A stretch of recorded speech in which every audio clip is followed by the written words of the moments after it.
Honorable Speaker, I beg to lay the following papers on the table of the House today, Tuesday, August 12th, 2025.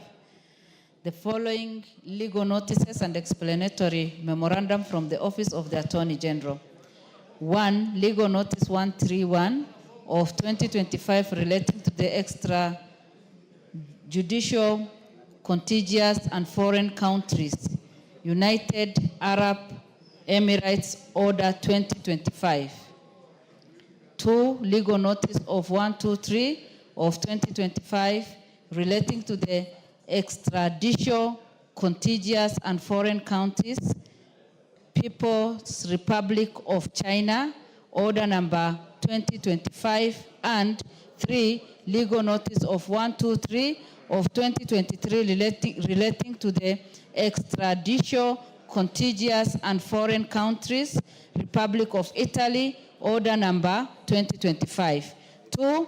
8th Annual Report on Treaties ratified by Kenya for the financial year 2023-2025 from the Ministry of Foreign and Diaspora Affairs. Number 3. Report of the Auditor General and Financial Statement on Eldama Ravine Technical and Vocational College for the years ended 30th June 2024 and certificates therein. And 4. Reports of the Auditor General and Financial Statement on Public Sector Accounting Standards Board for the year ended 30th June 2025 and the certificates therein. Thank you, Honorable Speaker, and I lay. Thank you. Chair, Committee on Delegated Legislation. Thank you, Honorable Speaker. Honorable Speaker, I beg to lay the following paper on the table of the House today, Tuesday, 12 August 2025. Report of the Committee on Delegated Legislation on its consideration of the Affordable Housing Regulations 2025, legal notice number 114 of 2025. Thank you, Mr. Speaker. Thank you. Next order. Order number 6. Order number 6, notices of motion. Leader of Majority.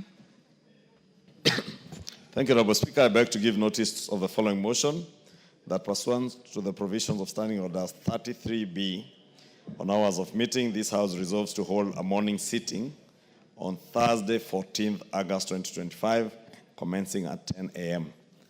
That is this Thursday, Honorable Speaker, morning sitting. Thank you. You'll move the motion tomorrow morning. If you are ready, I would have given you an opportunity this afternoon.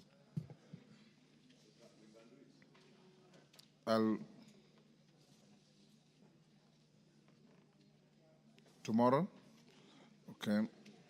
Chairperson, Committee on Delegated Legislation. Chep Konga. Notice of motion. Yes, sorry, Mr. Speaker. I was concentrating on the majority leader who was doing some consultation. No, I was Honorable Speaker, I beg to give notice of the following motion that this House adopts the report of the Committee on Delegated Legislation on its consideration of the Affordable Housing Regulations 2025, laid on the table of the House on Tuesday, 12th August 2025, and pursuant to the provisions of Section 59, subsection 4 of the Affordable Housing Act number 2 of 2024, this House approves the Affordable Housing Regulations published as legal notice number 114 of 2025. I thank you, Mr. Speaker. Thank you. Honorable members, allow me to recognize a delegation from the Parliament of Uganda. I wish to introduce to you a delegation comprising 6 members of staff from the Parliament of Uganda who are seated in the Speaker's Gallery. They are in the country to undertake a benchmarking visit to engage with the majority party whip of the National Assembly on the various mandates of the office. Honorable members, on my behalf and that of the National Assembly, I welcome the delegation to Parliament and wish them fruitful engagement during their stay in the country. I also congratulate them for their victory in the Chan tournament yesterday. They are very closely following Kenya's example in our performance. Thank you. You may take your seats. Honorable members also are recognized. Students from Starehe Boys Center and Alliance Boys High School. I wish to introduce to you 6 students from Starehe Boys Center and 3 from Alliance High School who are seated in the Speaker's Gallery. The students are in Parliament for a period of 2 weeks on a voluntary service scheme. This gives the young men an opportunity to give back to the community by providing voluntary service to various organizations during the school holidays. Honorable members, on my behalf and that of the whole House, I welcome the students to Parliament and wish them a positive experience in their service to the nation. While at that, allow me to recognize the following schools in the Speaker's Gallery. Great Joy Academy from Keses, who was in Gishu. Are they there? Mberia Toleltani School from Mgwen, Nandi. Have I pronounced it properly? Yeah? Toleltani from Mgwen. Yes. In the public gallery, we have Corine Fountain Academy from Karachonyo, Homa Bay. Tinderet Educational Center from Tinderet, Nandi. Kamagambo Adventist Comprehensive School from Rongo, Migori. And Blair's Serem School from Keio North, Elgeyo Marakwet. I have been asked by Honorable Oron, on behalf of Honorable Okwome, to welcome the school from Karachonyo. I give you 1 minute. Thank you, Honorable Speaker, for giving me the opportunity to welcome the Corinne Fountain Comprehensive School from Karachonyo and all other schools who are here today. On behalf of Adipo Kwome, MP for Karachonyo, I welcome all the students, and I can say that all your dreams are valid and education is an equalizer, so make good use of it. Thank you. Cases? 1 minute. Thank you so much, Mr. Speaker, for according me this opportunity. May I stand to also welcome 2 schools from Keses. One is the Great Joy Academy from Annex in Keses, and also the school, Hill School Eldoret, who are scheduled to be here. Mr. Speaker, this opportunity you are quoting our schools will help create and develop their learning in class when they understand how the government of the day is working, legislative arm of the government is working to ensure we foster support and growth of their development. And I want to say thank you so much. I welcome them, feel welcome, and I know out of them, some of them will rise one day and they will take over from me. Thank you so much. Julius Melly. Thank you, Chair. Mr. Speaker, first of all, I want to thank the House and the leadership for allowing students, especially at this session of Parliament. I've seen the largest number of students to come to Parliament in recent times. And this is a demonstration that Parliament is very responsive and very welcoming. And in fact, a number of them last week and 2 weeks ago, Honorable Speaker, came here. Tinderet Educational Center, amongst many schools from Nandi and across the country, have found that they can learn a lot about government, about Parliament, and how the Parliament system works. I welcome them as a chair of education, and on my own behalf and on behalf of my members, want them to always come and learn better. Thank you, Honorable Speaker. Thank you. Tandaza, I didn't hear of any school from your constituency.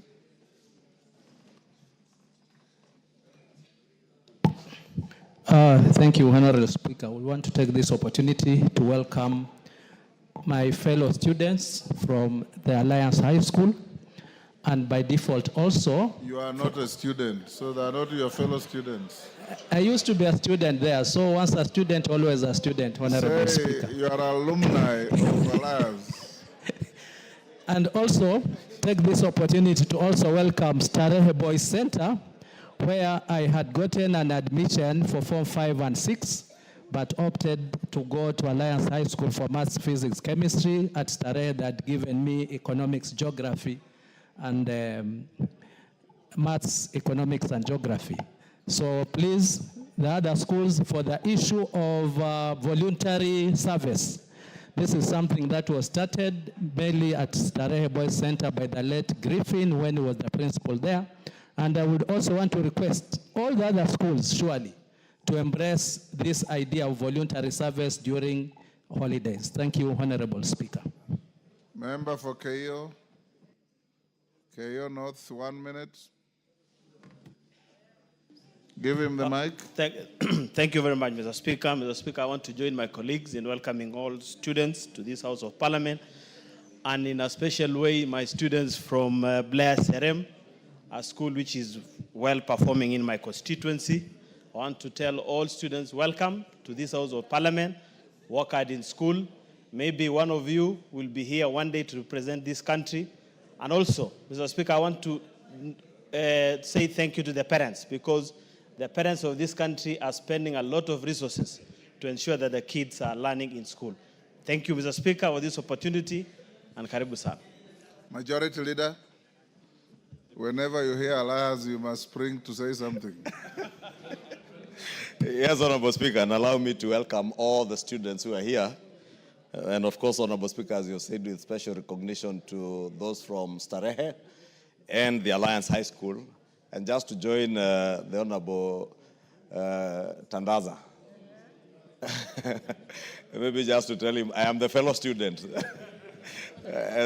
Since we were probably, I was behind him a few years, but being an alumni of the school, and to encourage our young people, and especially our students, that voluntary service to the nation, Honorable Speaker, and those of you who are ahead of us who served the nation through the National Youth Service are the best living examples of what voluntary service does to a nation, Honorable Speaker. And in many nations around the world, people even volunteer to serve in the military or in the police service in their countries. And what the students from Starehe and Alliance are doing is living true, especially to the school motto in Alliance that says that we are strong to serve. And I remember, Honorable Speaker, and the Honorable Tandaza will tell you, we prayed every day that God would give us the strength to be men who are strong in body, mind, and character to serve fellow men faithfully. And I want to believe that is what these students from Alliance and Starehe are doing.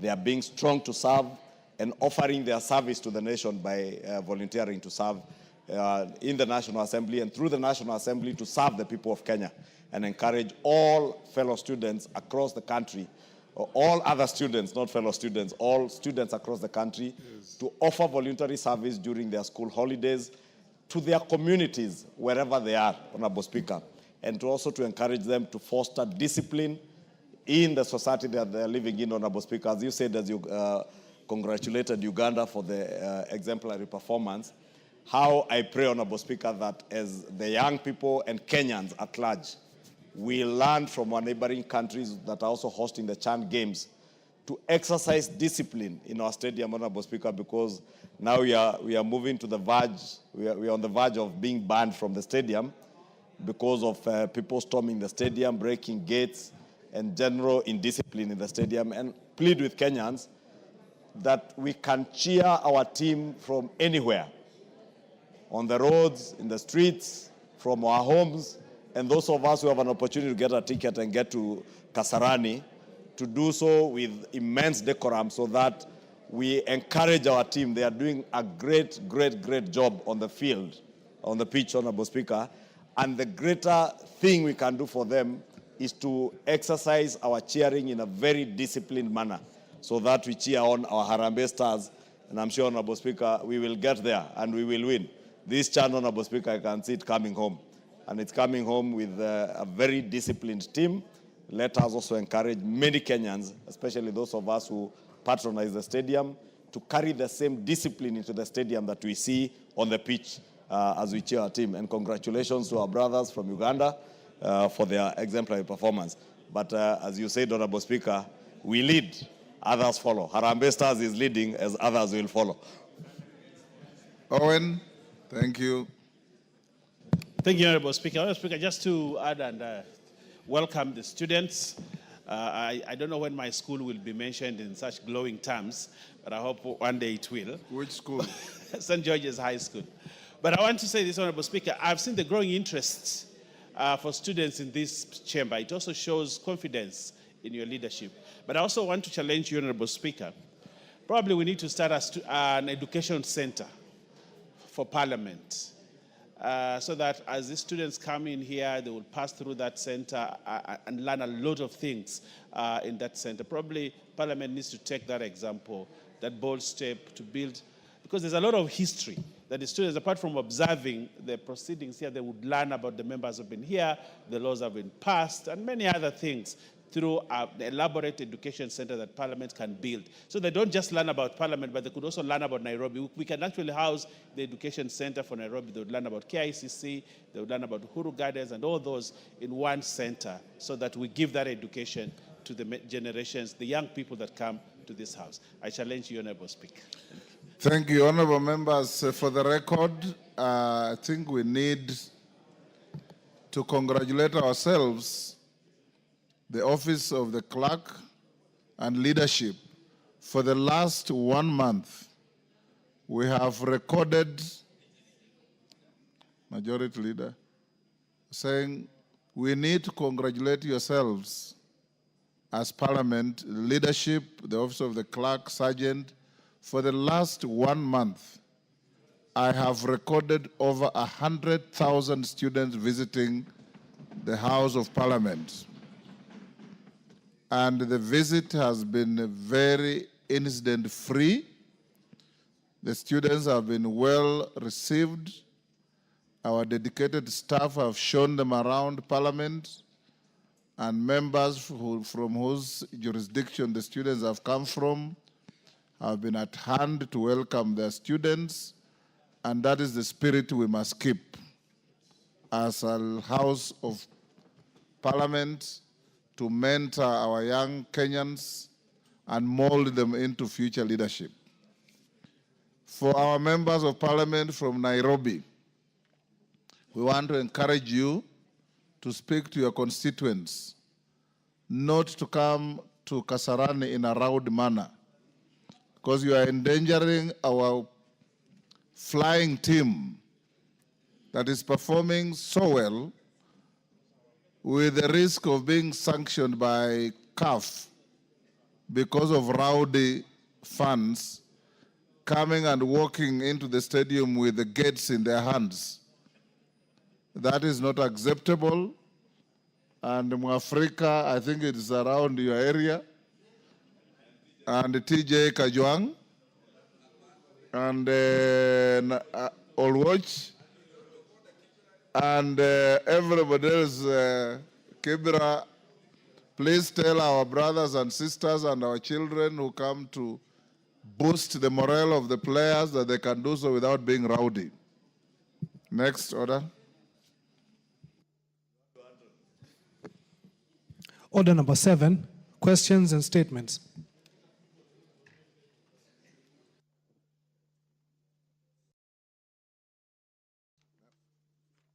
Let's dispose of order number 8, 9,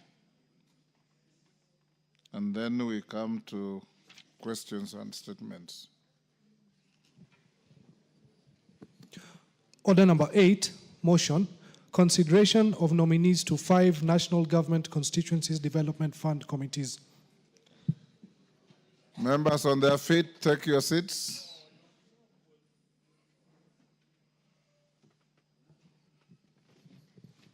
Honorable members, I'll now put the question at order number 8, which is that this House adopts the report of the Committee on National Government Constituencies Development Fund laid on the table of the House on Wednesday, 6 August 2025, and pursuant to the provisions of Section 43(4) of the National Government Constituency Development Fund Act, Cap 414A, and paragraphs 5, 2, and 10 of the National Government Constituency Development Fund Regulations 2016 approves the list of nominees for appointment to the following 5 constituency committees of the National Government Constituency Development Fund, and the names are set out in the order paper for Isiolo South constituency, for Lungalunga constituency, for Kuria West constituency, for Homa Bay constituency, and for Kitui South constituency. As many as of that opinion say aye. Aye. Will those of the contrary opinion say nay? The ayes have it. Next. Order number 9, motion.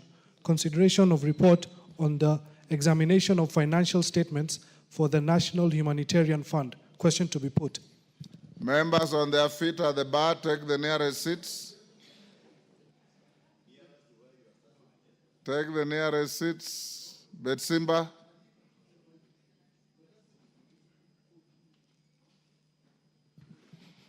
Thank you, honorable members. I'll now put the question at order number 9, which is that this House adopts the report of the Special Funds Accounts Committee on its consideration of the audited accounts for the National Humanitarian Fund for the financial years 2020-2021, 2021-2022, laid on the table of the House on Tuesday, 29th July 2025. As members of that opinion say aye. Aye.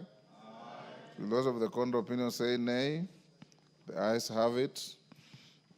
We'll go back now to order number 7. Order number 7, questions and statements. Karemba Eric, member for Runyenjes. Thank you. Thank you, Honorable Speaker. Request for a statement regarding non-payment of 67 beneficiaries under the Older Persons Cash Transfer Program. Honorable Speaker, pursuant to the provisions of Standing Order 42-2C, I rise to request for a statement from the chairperson of the Departmental Committee on Social Protection regarding the non-payment of 67 beneficiaries under the Older Persons Cash Transfer Program, OPCTP, in Runyenjes constituency. Honorable Speaker, the primary objective of the Older Persons Cash Transfer Program is to improve livelihoods of poor households with persons aged 65 years and above. However, in Runyenjes constituency, 67 beneficiaries registered under the Cash Transfer Program have not received their monthly stipend for the months of June and July 2025. The failure to disburse the funds has exacerbated the financial constraint faced by these individuals and placed a disproportionate burden on their families. Honorable Speaker, it is against this background that I request for a statement from the chairperson of the Departmental Committee on Social Protection on the following.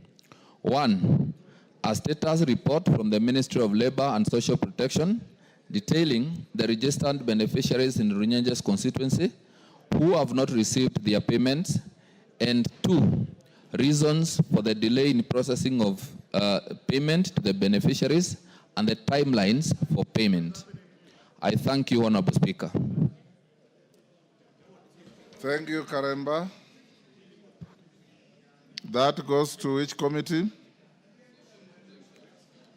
Social Protection. Is Alice Nganga here? Majority will inform Alice Nganga to bring a response within the first week after recess.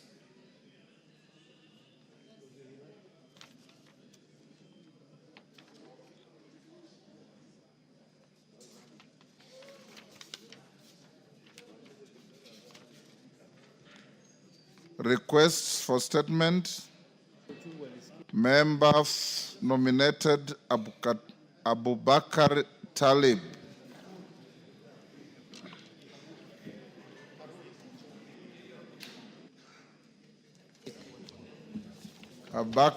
Thank you, Honorable Speaker.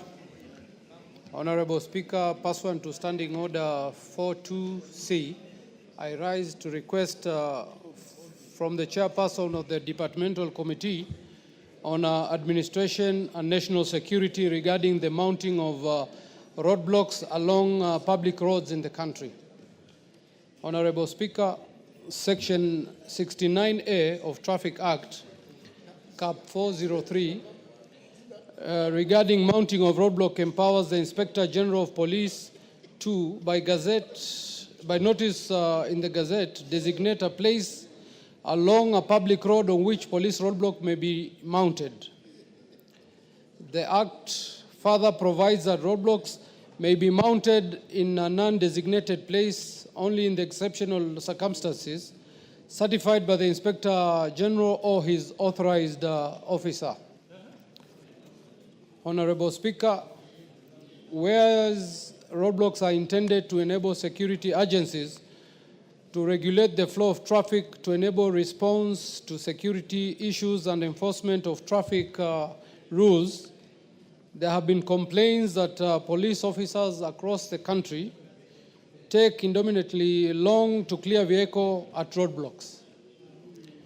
It is further claimed that that some officers extort motorists at roadblocks instead of undertaking security checks or enforcing traffic rules. The long time taken to clear vehicles at roadblocks cause stretched traffic queues that delay travelers and transporters. Honorable Speaker, it is against this background I request a statement from the chairperson of the Departmental Committee on Administration and National Security on the following. 1, comprehensive report on all areas gazetted and designated for mounting roadblocks along public roads, particularly major highways, in the country and the current status.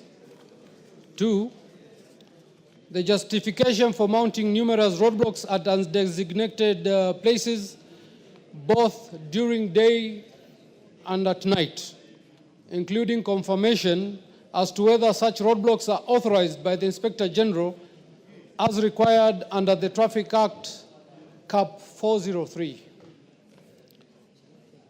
3, measures put in place by the Ministry to ensure that the inspections at roadblocks are seamless so as to avoid the long traffic queues and delays on the road. I thank you, Honorable Speaker. Thank you. Chair, Administration and Security, Russell. Thank you very much, Honorable Speaker. Honorable Speaker, first week after we come back from recess, we will be able to respond. Mumina Bonaya, County MP, Isiolo.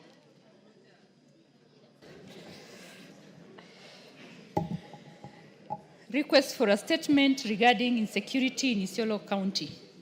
Honorable Speaker, pursuant to Standing Order 44-2C, I rise to request for a statement from the chairperson of the Departmental Committee on Administration and Internal Security regarding insecurity in Isiolo Town.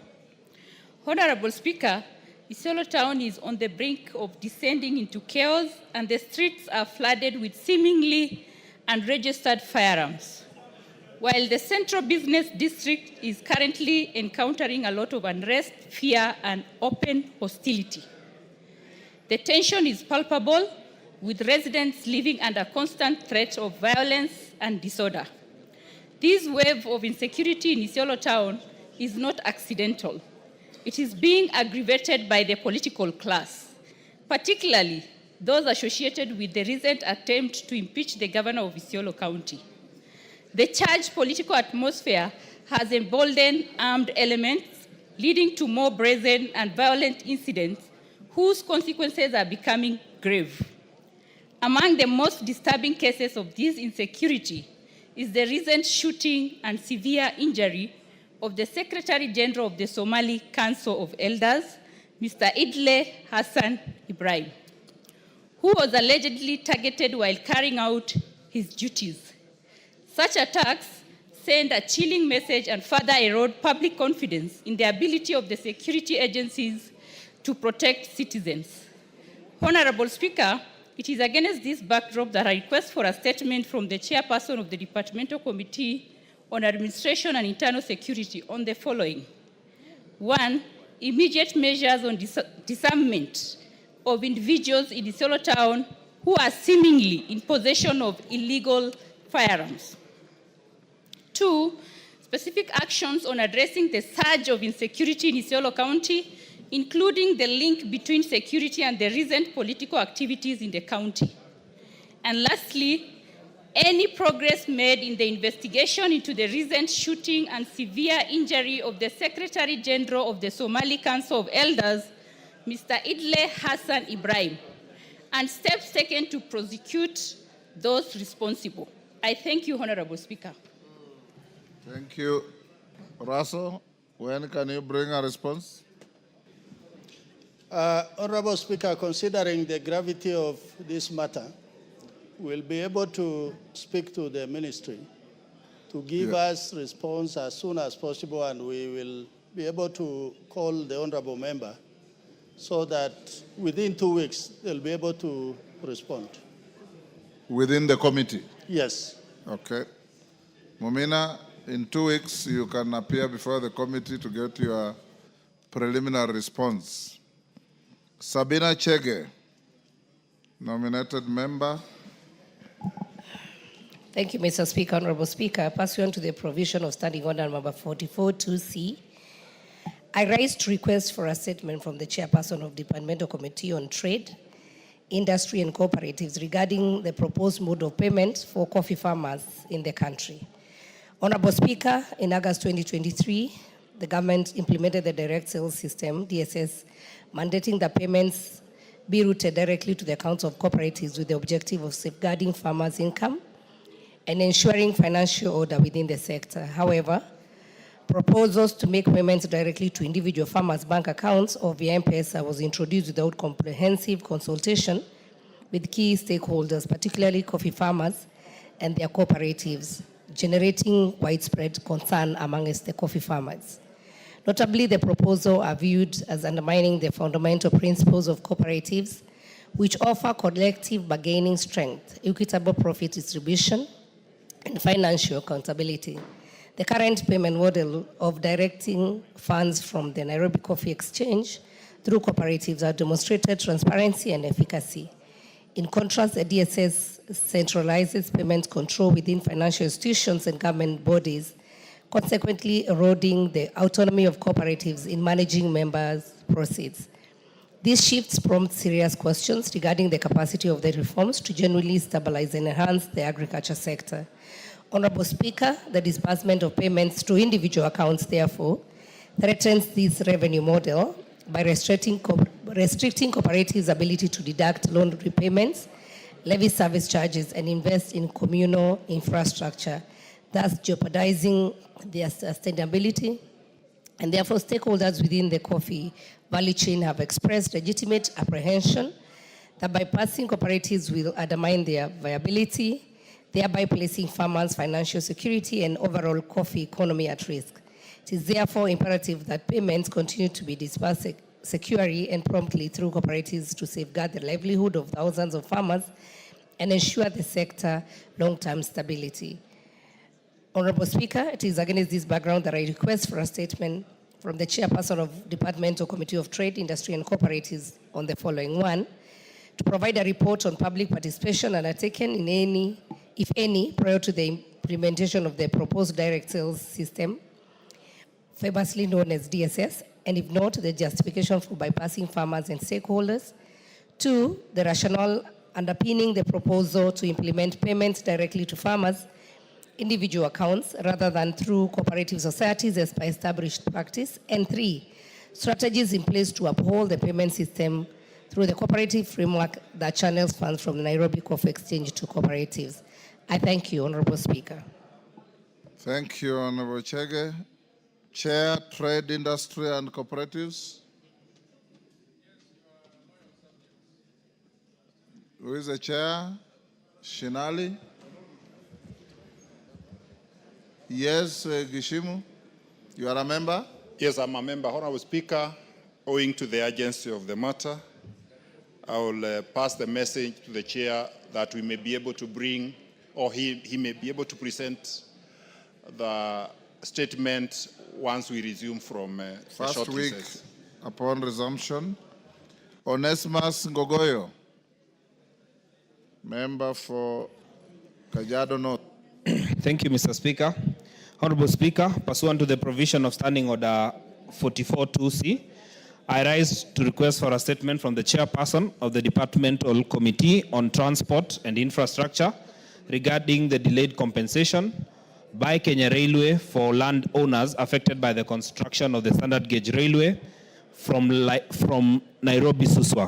Honorable Speaker, the extension of the standard gauge railway from Nairobi to Suswa was a welcome move by the government through the Kenya Railway, and it will further ease movement of persons and goods from the interior of the country to the projected necessity interior of the country, and further ease movement of goods and persons from the interior of the country. The project necessitated acquisition of land in various areas, parcels of land around kilometer 33 overpass bridge along Kangawa Road, located in Mbulbul sublocation in Mbulbul location in Kajiado North constituency, were acquired to pave way for the railway. However, 8 years down the line, the affected residents are either still waiting gazettement of parcels of land for award and compensation, and are yet to receive compensation of their land. Owners of parcels number Ngongong 103-271, 103-272, 103-273, and 103-274 are yet to have their parcels gazetted for compensation. Parcels number Ngongong 105-603 and 105-604 are undergoing gazettement. Parcels number Ngongong 41953, 41954, and 1515 have been gazetted and are awaiting awards, while parcels number Ngongong 346, 5441, 11935, 11936, 11937, 11938, 112638, and 8619 have been gazetted and awarded funds, but not yet received their compensation to date. The residents, a number of them do not have access to power and water in the area due to the interruption occasioned by this project. Honorable Speaker, it is against this background that I seek a statement from the chairperson of the Departmental Committee on Transport Infrastructure on the following. Number one, reasons for the delay in the process of requisite compensation for the affected residents of Mbulbul location in Kajiado North by Kenya Railway. Number two, confirmation of whether the budgetary allocation has been provided for and why the delay for the SGR land in the current financial year. And three, measures the ministry is taking to ensure that those affected by compulsory acquisition of land for similar projects in future are compensated in time. Thank you, Mr. Speaker. Thank you, Chair. Transport and Infrastructure. GK. Give him the mic. Thank you, Honorable Speaker. We will avail the response a week after recess. Okay. So be it. Wanjiku Muhia. Kipipiri. Honorable Speaker, pursuant to the provision of Standing Order 44-2C, I rise to request for a statement from the chairperson of Departmental Committee on Transport and Infrastructure regarding the non-completion of the Gilgil Machinery Road in Kipipiri constituency. Honorable Speaker, while the residents of Kipipiri appreciate the long-awaited progress on the Gilgil Machinery Road initiated in 2017 and which is currently nearing completion, it is deeply regrettable that several critical access roads connecting to it remain unconstructed. These include the roads leading to Lereshua Secondary School, the National Cereal and Produce Board Depot, the Lereshua Chief's Office, Kahiga Center, and the surrounding community institutions. Honorable Speaker, during the public participation and planning phases, the local community was assured that these access roads were part of the original BQ. However, there are reports alleged from the resident engineer that these sections may not be constructed. It is of major concern that the contractor is now preparing to demobilize from the site, leaving behind approximately 2 kilometers of essential access road undone. This will undermine the functionality and utility of the main road, particularly for institutions like Lereshua Secondary School. It will also affect the delivery of essential supplies and services and expose the students and staffs to avoidable hardship. Honorable Speaker, it is against this background that I request for a statement from the chairperson of Departmental Committee on Transport and Infrastructure to the following. 1, a report on the scope of work for construction of the Gilgil Machinery Road in Kipipiri constituency, including confirmation of the inclusion of the adjoining access roads to Lereshua Secondary School, National Cereal and Produce Board Depot, Lereshua Chief's Office, Kahiga Center, and the surrounding constituencies. Justification for the deviation from the original scope of work and the exclusion of this access road, despite earlier commitment to incorporate them in the scope of the work. A concrete plan and timeline by the ministry to ensure that the unconstructed access roads originally committed to be done or are fully constructed. And finally, steps being taken by the ministry to ensure that all constituencies receive equal treatment in infrastructural development. I thank you, Honorable Speaker. GK. A week after recess, Honorable Speaker. So be it. Responses. Chair Education is in the House. Honorable Meli was here. Where is he? Response to a request by Honorable Joseph Gitari. Is Joseph Gitari in the House? Majority Leader, you are Mary Massey. Okay.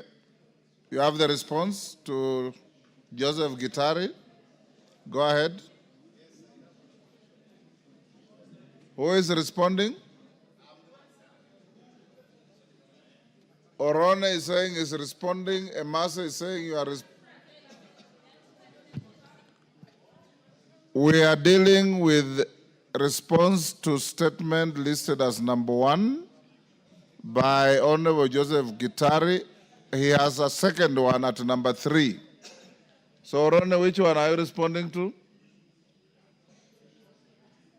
Career progression for teachers? Yes. And Emase, promotion of curriculum support. So start with Orone. Honorable Speaker, I am Mwalimu Murero.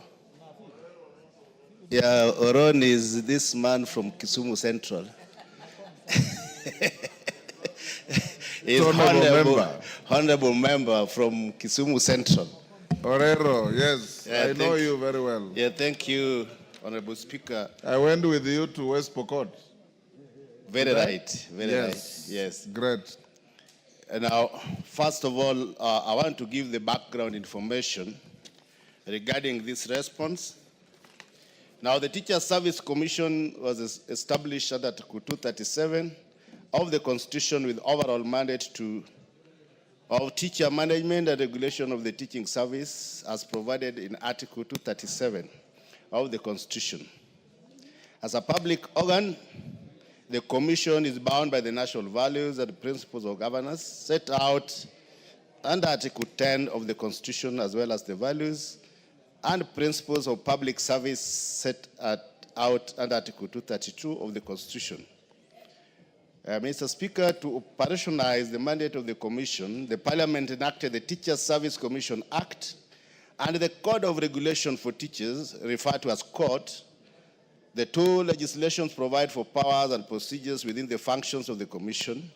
Notable Section 11 of the Acts requires the Commission to others formulate policies to achieve its mandate. Now, Mr. Speaker, the career progression guidelines.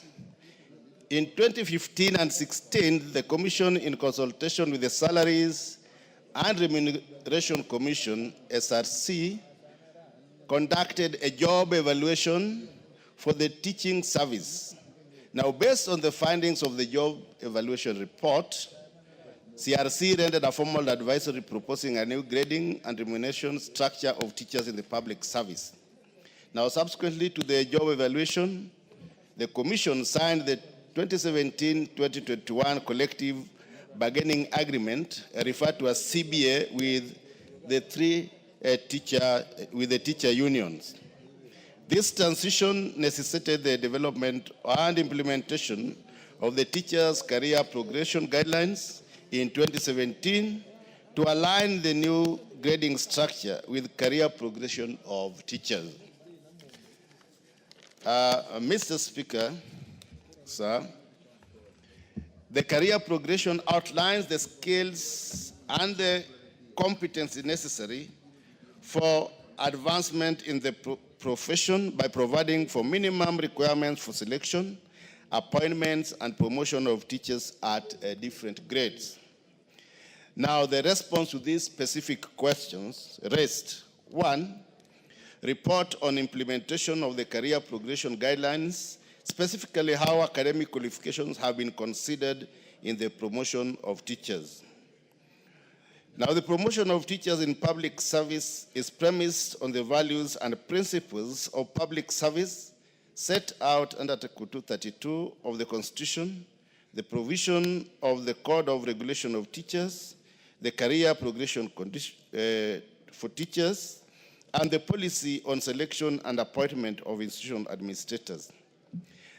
Mr. Speaker, specifically, Regulation 73 of the Code of Regulation of Teachers provides for general guidelines in promotion of teachers, including 1, merit and ability as reflected in the teacher's work, performance and the results, seniority and experience as set out in the scheme of service, now existence of a vacancy, and finally, academic and professional qualification. Mr. Speaker, while the career progression guideline and the policy on selection and appointment of institutional administrators provide for minimum requirement for selection, appointment and promotion of teachers at different grades, Regulation 73 of Code of Regulation of Teachers provide for general guidelines in promotion of teachers, including A, merit and ability as reflected in the teacher's work, B, performance and results, C, seniority and experience as set out in the scheme of service, existence of vacancy, and academic and professional qualification. Mr. Speaker, in implementing the provision of career progression guidelines and Code of Regulation of Teachers in promotion of teachers, the Commission has developed a scoring criterion designed to guide the scoring process during promotion interviews. The scoring criterion priorities, among others, the following modalities to merit teachers: A, academic qualification. Orero, too long. Can you paraphrase? Okay. And accordingly, academic qualification are considered as one of the modalities in promotion. Now, a report on number of teachers. The table below that is given here shows how teachers have been promoted from 2017 to 2023. as summarized below. And the measures that the Teacher Service Commission has put in place, noting the current shortage of JSS teachers, one or two of those is during promotion priority teachers who have stagnated longer by awarding them higher scores, and other listed below to address this junior secondary school commission.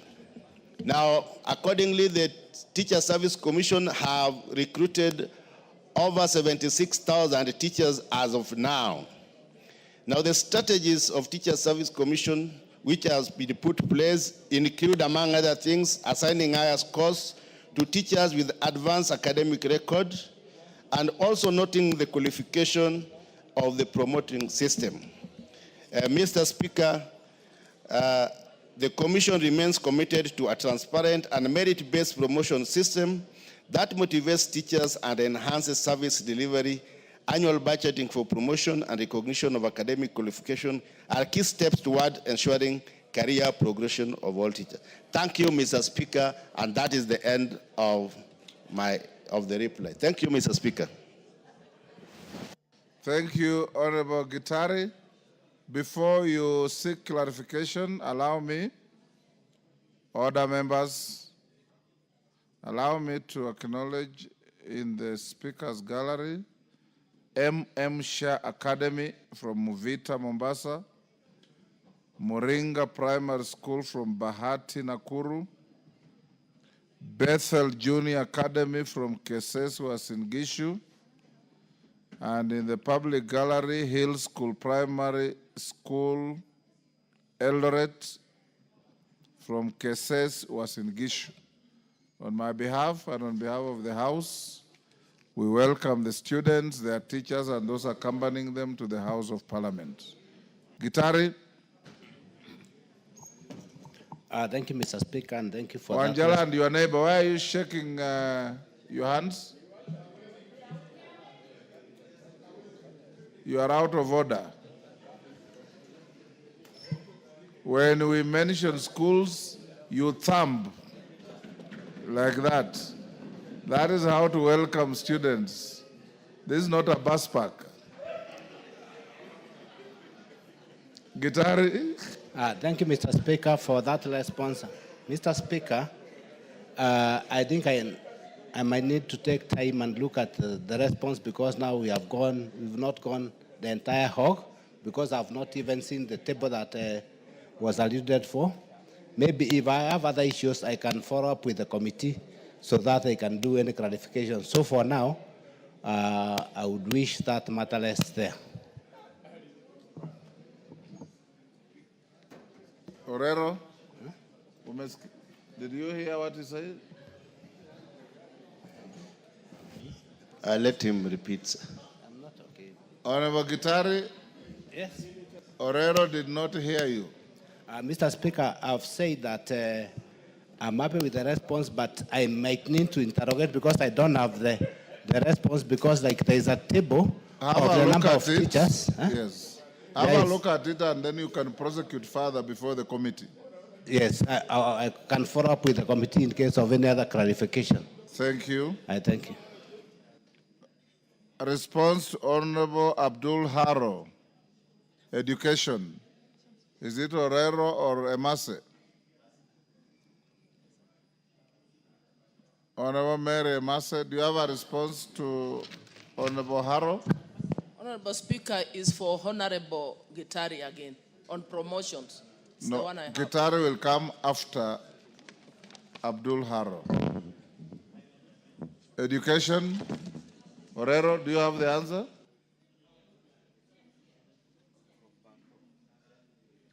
Barto.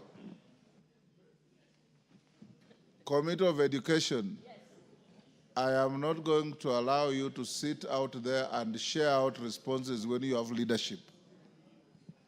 I'll allow you to respond, but tell your chairman to write to the speaker and indicate when he is not here who should respond to any statements to his committee. You have a vice chair. You cannot just sit out there and share out slots, and you come to the house, Emasa is saying it is me, Orero is saying it's me. That is not how to run the house. Phyllis Bartow, respond, but put your house in order. We stand guided, Honorable Speaker. I'm giving a response to a statement regarding recognition of madrasa education system within the Kenya National Qualifications Framework sought by Honorable Abdul Aro, MP Mandera. Honorable Speaker, Section 95, subsection 2 of the Basic Education Act 2013 provides for the making of regulations of the integration of the madrasa, duksi, and pastoral programs of instructions into the formal education system as appropriate to improve access and retention. As a ministry, we recognize the critical role that duksi and madrasa learning programs play in the education of the young learners of the Islamic faith. The integration of duksi and madrasa programs is not only a constitutional and statutory obligation, but also a necessary requirement to achieve equity, inclusion, and cultural respect in the delivery of education. In this regard, we are actively taking steps to ensure the integration of duksi and madrasa in our formal education system. The first key step was anchoring this in the strategic plan. As we speak, the National Education Sector Strategic Plan 2023-27 provides for the development of a duksi and madrasa policy and guidelines to ensure seamless implementation of this learning process. The Kenya Institute of Curriculum Development is currently finalizing a framework that aligns these programs with the national competence-based education while ensuring that the spiritual needs of all learners are respected. The ministry has held constructive consultations with Muslim religious leaders, education experts, county education boards, and civil society actors to ensure cultural and religious relevance in the design of this integration process. The involvement of this broad range of stakeholders is intended to ensure that integration is relevant from a religious and cultural standpoint, and that it has acceptance. There have been challenges in the efforts to implement the duksi and madrasa learning programs. These challenges include the following. A, the absence of a standardized curriculum, since religious learning curricula in duksi and madrasa schools vary widely in content, methodology, and language, which complicates the harmonization with the national curriculum. Many duksi and madrasa instructors have not undergone formal teacher training recognized by Teacher Service Commission. This limits their eligibility for deployment in public schools due to lack of certified religious educators. And most duksi and madrasa institutions operate informally and lack adequate facilities for the integration within formal school settings, particularly in ASAL counties like Mandera, Wajir, and Garissa. However, the ministry is working with the stakeholders to address these challenges and to set the stage for the integration within the formal school settings, particularly. However, the ministry is working with the stakeholders to address these challenges and to set stage for the integration of these learning programs in the context of the ongoing reform process. That is the presentation, Mr. Speaker. Thank you, Phyllis Bartow. Abdul Haro. Abdul, You satisfied with the response? We go to the next. Give him the mic. Thank you, Honorable Speaker. I'm satisfied with the response. Thank you. Now, response to Joseph Gitari. Mere Mase, Honorable Member for Teso South. Thank you, Honorable Speaker. Honorable Speaker, I'm responding to the statement by Honorable Joseph Gitari on promotion, curriculum, support officers. Background. In 1963, the government established the Teachers Advisory Centers, TAGs, with the mandate to provide in-service courses to, among others, offer aid in developing curriculum and using new instructional materials. The centers were manned by TAC tutors who were teachers by profession. Honorable Speaker, pursuant to the shift in the structure and management of the Teacher Service Commission, in general, the Commission in 2015 changed the designation of TAC tutors to curriculum support officers and deployed them to zones with an expanded mandate. Consequently, the post of TAC tutors, DSS, lecturers, and special education assessors were declared absolute.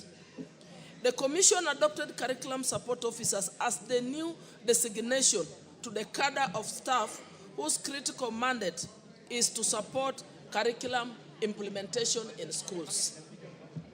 Honorable Speaker, noting the unique designation of the CSOs, curriculum support officers, in that they are neither teachers nor secretariat staff, the Commission in 2019 developed career progression guidelines, CPG, for curriculum support officers. The CPG outlines the academic and professional criteria for curriculum support officers' career advancement. The guidelines link an officer's career progression to his or her performance and professional conduct. The career progression guidelines for the curriculum support officers provide for 4 grades or scales for career growth. That is, 1, curriculum support officer 2, 2, curriculum support officer 1, 3, senior curriculum support officer, and 4, chief curriculum support officer. I now move to the specific issues. A report on the steps being taken by the government to promote curriculum support officers due for promotions to the position of principal teacher management officers. This is the response from the ministry. As discussed above, CSOs, that is curriculum support officers, have a distinct career path from teachers and secretariat staff. Their career growth is governed by the career progression guidelines for CSOs. A copy is attached herein as an appendix 2. On the other hand, sub-county officers, also known as principal management officers, PTMOs, are a secretariat staff of the commission, and their career path is guided by the career progression guidelines for secretariat staff. Noting the 2 different career paths for PTMOs, that is principal management officers, and the CSOs, that's curriculum support officers, it is irregular for CSOs to be promoted to PTMOs. However, CSOs qualify to be recruited as PTMOs upon advertisement of the vacancies. To this end, during financial year 2023-2024, the Commission competitively recruited 150 curriculum support officers as PTMOs. Honorable Speaker, the next issue was on, the question was on to report on the status of implementation of the career progression guidelines issued by the Teacher Service Commission. The following is the response. Further, promotion at the Commission is done in consideration of the provisions of the CPG, availability of budget, and existence of the vacancy. Accordingly, the Commission progressively promotes teachers and CSOs in line with the CPG. For instance, the Commission promoted 804 curriculum support officers in the financial year 2023-2024, and during the financial year 24-25 has promoted 25,252 teachers. Honorable Speaker, to ensure that stagnation is addressed, the Commission continuously engages the National Assembly for budget allocation, for promotion, to ensure full implementation of the career progression guidelines in the teaching service. The next question by Honorable Gitari was on measures the government is putting in place to ensure fair career progression in all cadres under the Teacher Service Commission. Honorable Speaker, as a constitutional commission, in discharging its mandate to promote teachers, the Commission observes the values and principles of public service under Article 232 of the Constitution. To this end, the Commission has endeavored to apply the principle of fair competition and merit, integrity, transparency, and accountability, equity, fairness, and impartiality, inclusiveness and non-discrimination, and gender equity in the selection and appointment process. Honorable Speaker, to this end, the Commission has developed a scoring criteria designed to guide the scoring process during promotion interviews. To ensure fairness, the scoring criterion prioritizes the following modalities to merit applicants. Number 1, acting institutional administrators. Special marks are allocated to teachers who took on acting roles or performed administrative duties, such as a principal, head teacher, a deputy principal, a deputy head teacher positions, etc. However, the duration of time spent in these acting roles significantly influenced the allocation of marks. Teachers who acted for a longer period received more marks compared to those who served for a shorter duration. This aims at acknowledging the level of responsibility handled by teachers during their acting tenure.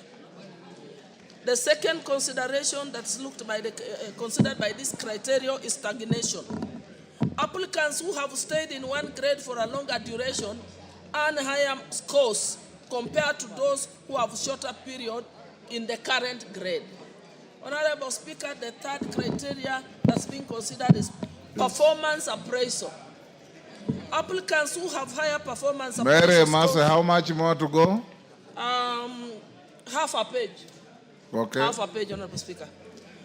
Applicants who have higher performance appraisal scores receive higher overall scores in the promotion evaluation.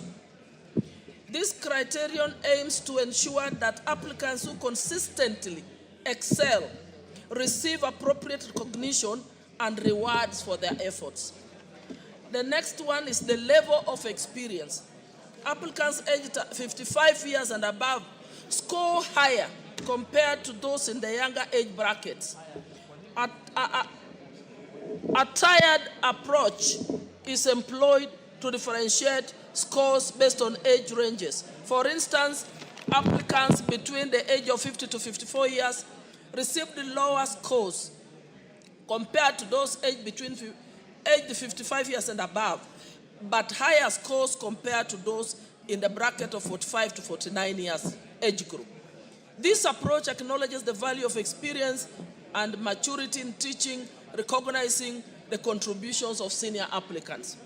And finally, Honorable Speaker, in addition to the criteria mentioned above, the criteria also factors A, knowledge of financial management for head of institution and deputy heads.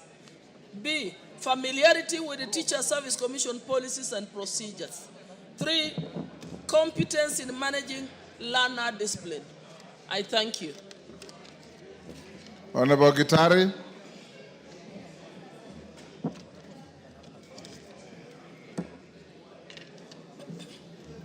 Thank you, Mr. Speaker. Mr. Speaker, as per the response, the TSC is keen on career progression for CSOs. Could we be informed the reason as to why TSC excluded CSOs from senior school CB Lituri if it has put any remedy on career progression? Mary Masse, do you have the competence to answer that?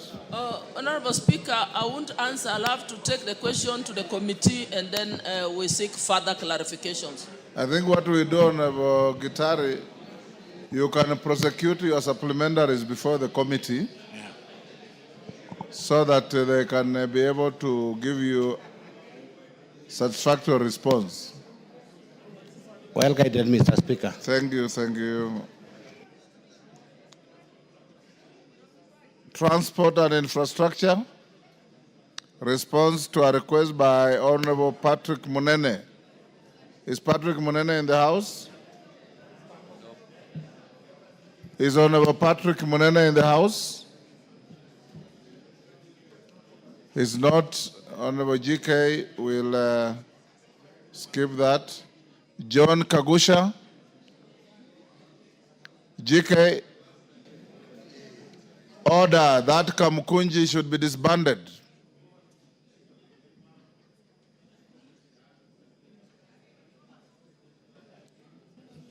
Honorable Speaker, I can't see the... Honorable John Kagusha is Patrick Monene is not here, so we stay that.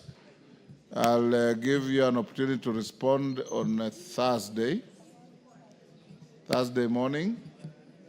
Correct. We have a morning sitting from the indications. Then you can respond to John Kagusha's road safety at Montezuma. Thank you, Honorable Speaker. Honorable Speaker, on Thursday, 10th April this year, the member for Mukurweini constituency, the Honorable John Kagushia MP, requested for a statement from the chairperson of the Departmental Committee on Transport and Infrastructure regarding the road safety at Montezuma, Mona Lisa Funeral Home along Thika Road. The Honorable Kagushia in the statement indicated that the absence of designated crossing point in this area has resulted in a worrying surge in accidents and fatalities. Honorable Speaker, the Honorable Kagushia therefore sought to, among other things, establish a detailed report on the number of and nature of road accidents that have occurred in the area called Kabati, near Montezuma, Mona Lisa Funeral Home along Thika Road over the last 6 months, including contributing factors. B, specific measures being put in place by the ministry to address road safety concerns near Mona Lisa Funeral Home along Thika Road, including construction of a footbridge at the location to reduce pedestrian-related accidents and expected timelines for completion of these solutions. Honorable Speaker, the committee received a written response from the Ministry of Roads and Transport, which I now wish to make.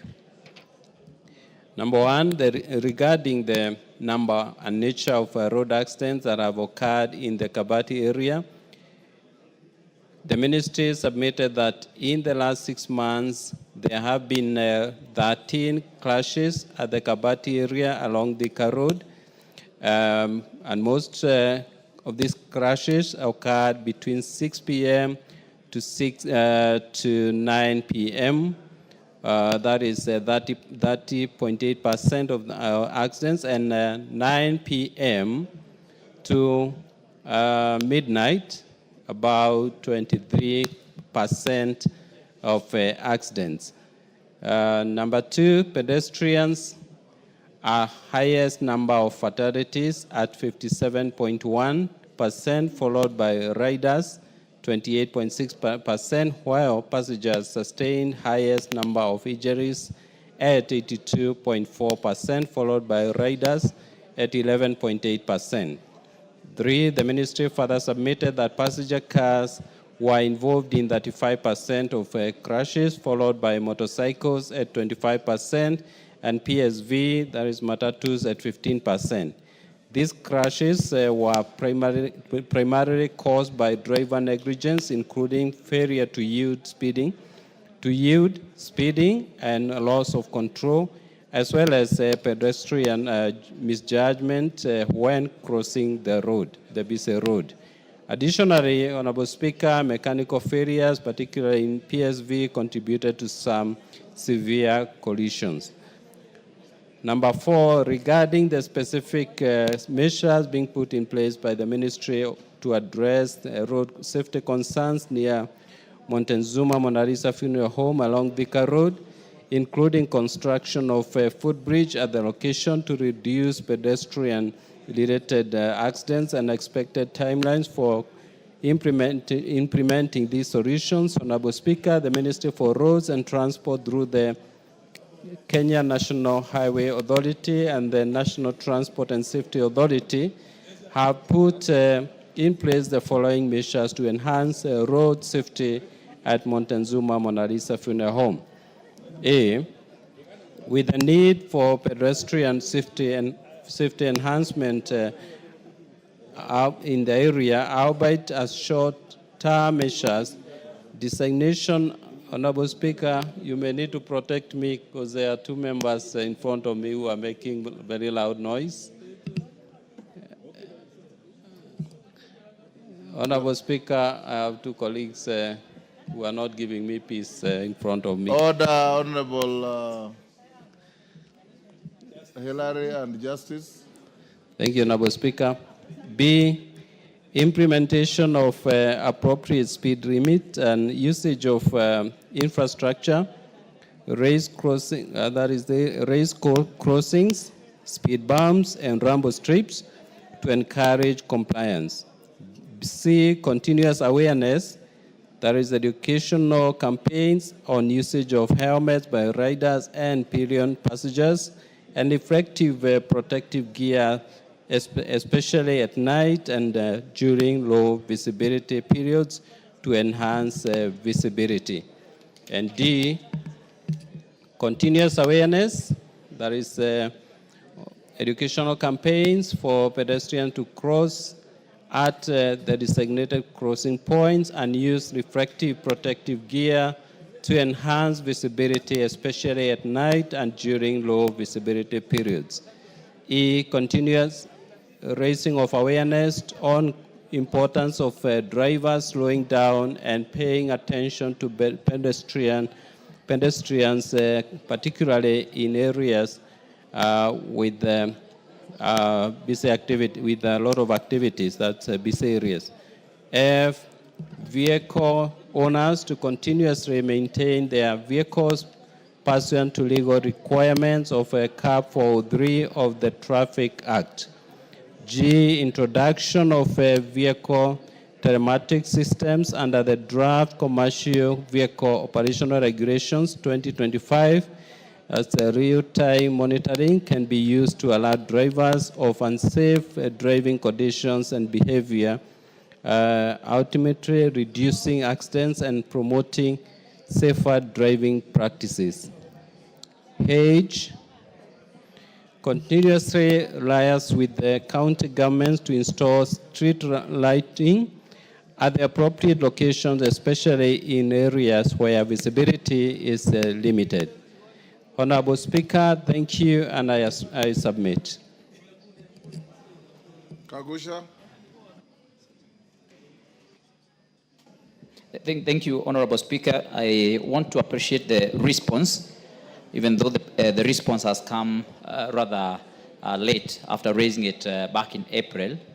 Honorable Speaker, what you will notice is that from the steps that Ministry or KENHA proposes to take, none of those proposals give any meaningful solution to the problem that we have there. Honorable Speaker, for us to be able to solve this problem, what we require is a footbridge. But when you look at the responses that we are getting now, KENHA and Ministry is proposing to enhance awareness for pedestrians to observe the pedestrian crossing points. Honorable Speaker, where we have this Mona Lisa morgue, we do not have any designated pedestrian crossing lane anywhere. And so when Kenha proposes that it is going to be enlightening and creating awareness to pedestrians to observe the crossing points, Honorable Speaker, I am at a loss, because then I do not understand which crossing point is this that Kenha is referring to, unless Kenha is responding to this statement without having gone to the ground to check. Honorable Speaker, I would like to urge you to give direct instructions to the ministry to first create that pedestrian crossing point, which they are saying they are going to create awareness, which does not exist. And of course, give direct instructions so that the ministry can be able to put up a footbridge. Honorable Speaker, on 17th July of this year, 3 months after I had raised this question or this request for statement in this house, 2 members of the same family, blood sisters, were knocked down at the same crossing point. They were crushed, and one of the sisters died, and the other one has had to now do without both of her limbs.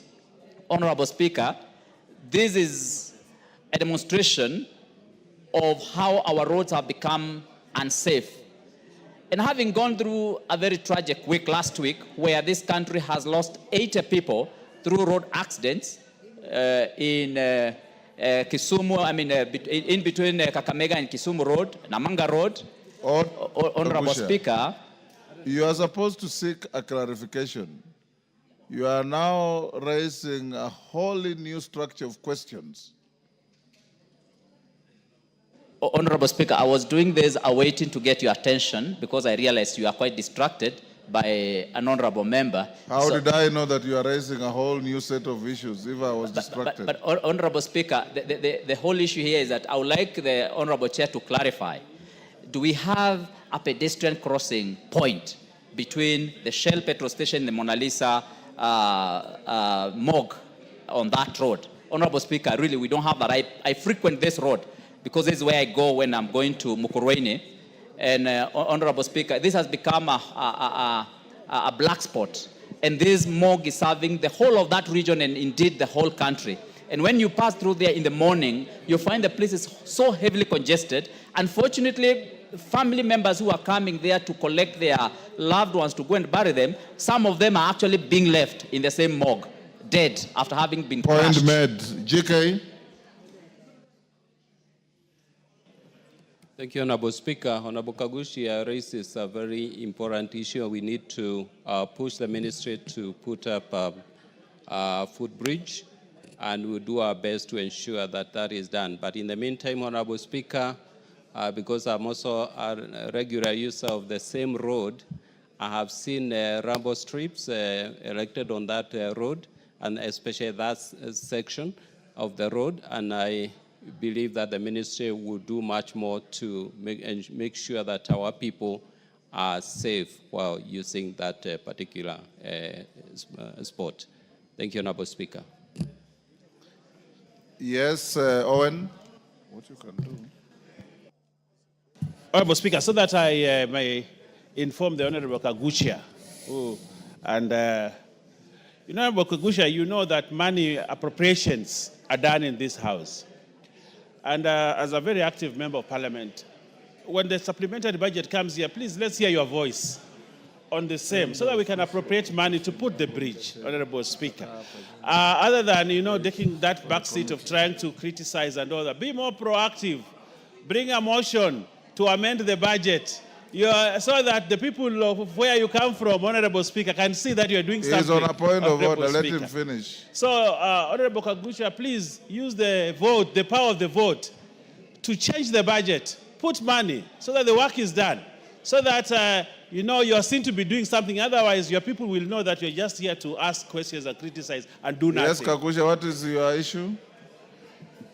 Honorable Speaker, even though Honorable Mbaya is a senior in this House, I am surprised by his ignorance and how he displays arrogance while he's trying to bring issues that don't exist.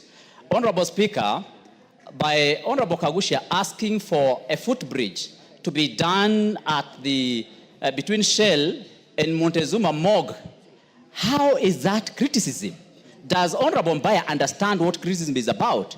And is Honorable Mbaya trying is he trying to say that I do not raise issues of budget in this House? Honorable Speaker, when we were making supplementary budget, Honorable Mbaya here was actually trying to gag me when I was raising these issues. And I want to ask Honorable Mbaya, in all fairness, you need to allow honorable members to execute the issues here without having to defend the executive. This House is not... Order, Honorable Kakusha. The fact that he raised something about what you said does not mean he was gagging you. He has no capacity to gag you. At all, at all. I gave you space to speak, and you spoke. Yes, Honorable Tandaza. Give Honorable Tandaza. Thank you, Honorable Speaker. Is Honorable Kagusha in order to refer to Honorable Mbaya as Mbaya, and Mbaya means bad, while we know that he's not bad at all. Is he in order to refer to him as Mbaya, which means bad? He's not, he's out of order. We'll leave it there. Honorable members, I acknowledge in the public gallery Captain Comprehensive School from Konoin Bomet, Mukushune Primary School from South Imenti Meru, Al Irshad Integrated Academy from Garissa Township, Garissa, and Kapsitet Junior Primary from Sigowet Soin Kericho. On my behalf and on behalf of the House, we welcome the students, their teachers, and those accompanying them to the House of Parliament. Kemei, 1 minute. Thank you, Honorable Speaker, for the opportunity you've given me to welcome the students from Kapsitet Comprehensive School, and indeed all the other students who have visited Parliament this afternoon and anytime they come to Parliament. Mr. Speaker, Kapsitet Primary is one of the best performing primary schools in the constituency, and the last edition of the Kericho County Cross Country Championships, they helped us host the championship, and they saw the world beaters who took part in the cross country, including Ferguson Rotich and Faith Cherotich, who is the fourth best in the world in the distance of 3,000 meter steeplechase. I want to encourage them that as they work hard, they also venture into sports. Thank you, Mr. Speaker, and I thank you. Thank you, honorable members. Next order.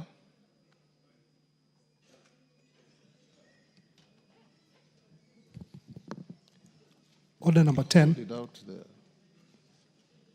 Order number 10, motion, consideration of report on the examination of financial statements for the Water Sector Trust Fund. Honorable members, I was requested by Honorable Daoud of Imenti on behalf of the committee that we step down this order. They are not ready. We can put it to next week on Tuesday morning.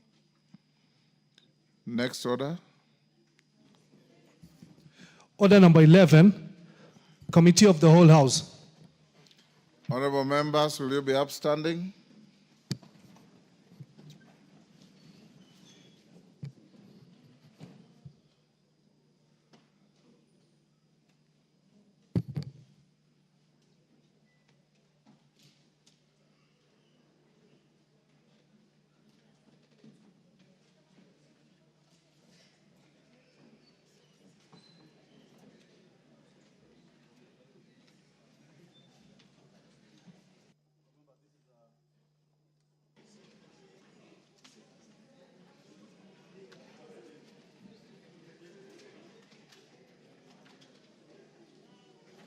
Order, remember, this is a very short committee.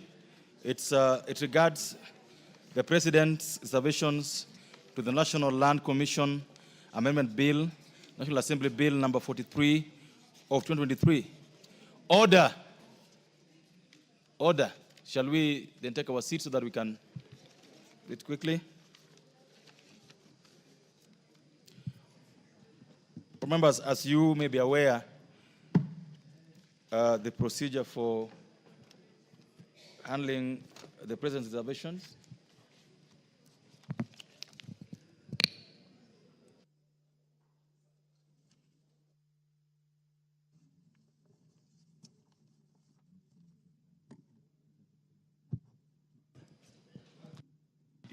Members, you may be aware that for you to overturn these reservations or disagree with them, we require to raise 2/3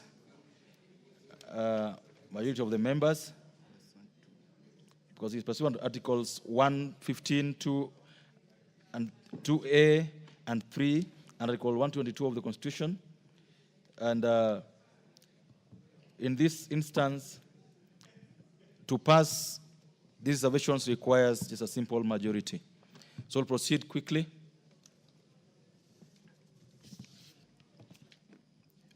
President's reservation to clause 2. I propose the question, members, that the President's recommendations to clause 2 be considered.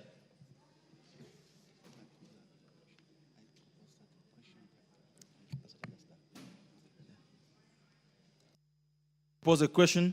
The President's recommendations to clause 2 be considered. Chairperson. Chairperson, Lands Committee. Are you the one dealing with it? Chair, go ahead.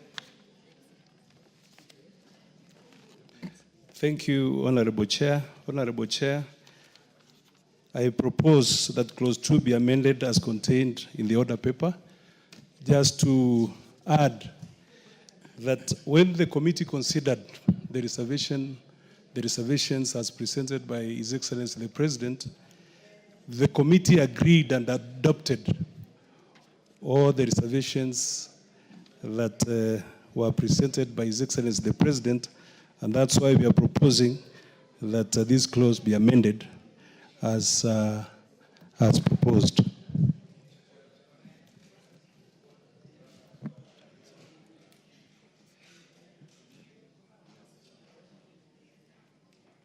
Members, I propose a question that clause 2 be amended as recommended by the Excellency of the President. Go ahead. Chair, even though I'm fully aware that the proposed amendments or reservations by the President would carry the day just by simple majority, I think it is important that we put our voices to the implication of these to the rights to property under sections 40 of the Constitution and the potential abuse that this can have to people who have already enjoyed proprietary rights over property, especially people with freehold.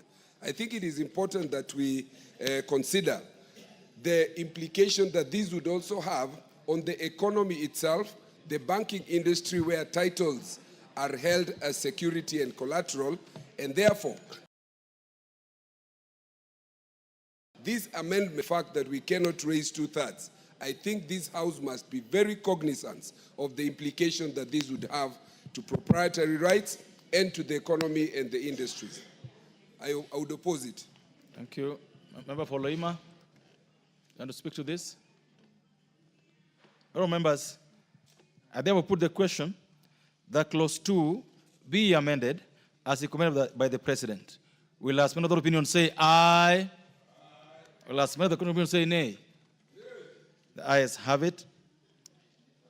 All members, it therefore goes without saying that the President's reservations and recommendations to clause 2 are carried. President's reservation to clause 3. Members, I propose a question that the President's recommendation to clause 3 be now considered. Chairman, Lands Committee. Thank you, Honorable Chair. I propose that clause 3. You beg to move that? I move that the clause 3 be amended as contained in the order paper. Chair, what we have is just about clarity and aligning the clause to the Constitution. So when the committee considered this, again, we adopted because it was just giving sanity and cleaning that particular clause. There was nothing major, including even clause 2. Clause 2 was talking about the limit, the 5-year limit. So it didn't have a lot of implications, and we were even proposing that once we are done with these amendments, we can still revisit and see whether we are able to give that extension. There is provision within the clause that if NLC so feels that they need an extension of the same, then we should be able to do that. I move. Thank you. Members, I now propose a question that clause 3, be amended as recommended by the Executive of the President. No contribution on this. All members, I therefore put the question that clause 3 be amended as recommended by His Excellency the President. Will as another opinion say aye? Will as another opinion say nay? The ayes have it, with the result that the President's recommendation for the amendment of clause 3 of this bill is carried.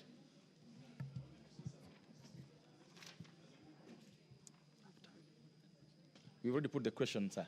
So after.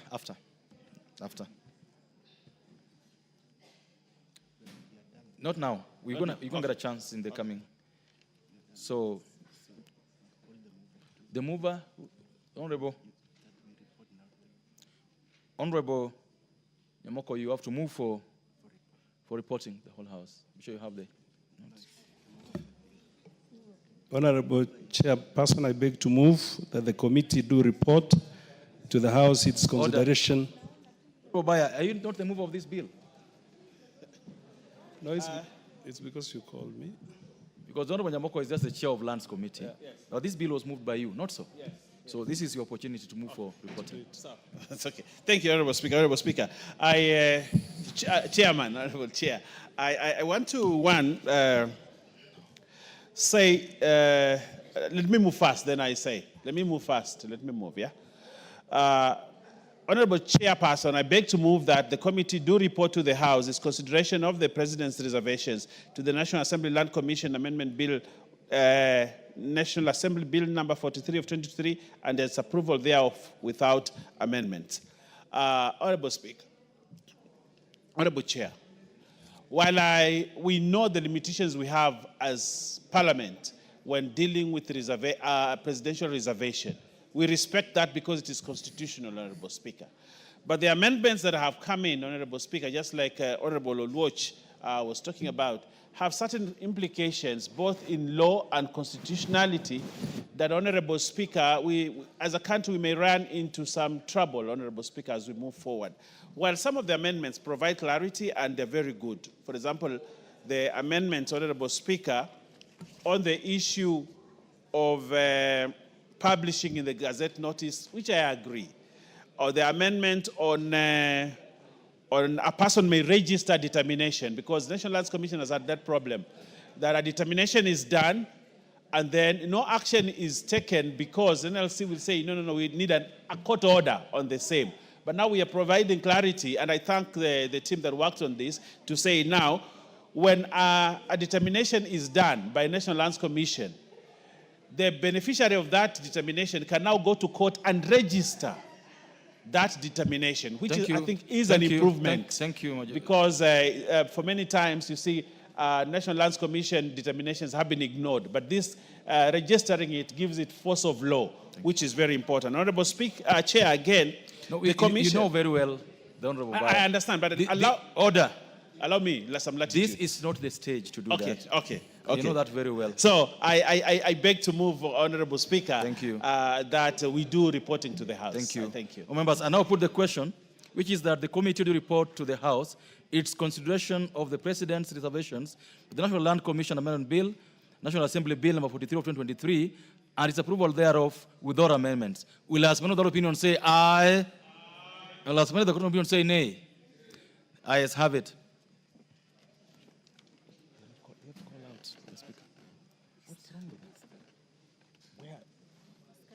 But you should call him. Can you call the speaker out? Members should be notified of his coming. But members should be told. Honorable members, Mr. Speaker.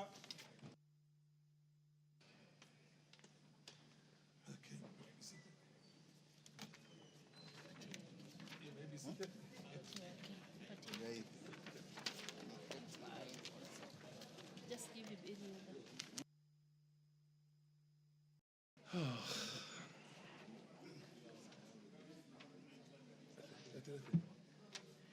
It's not clear.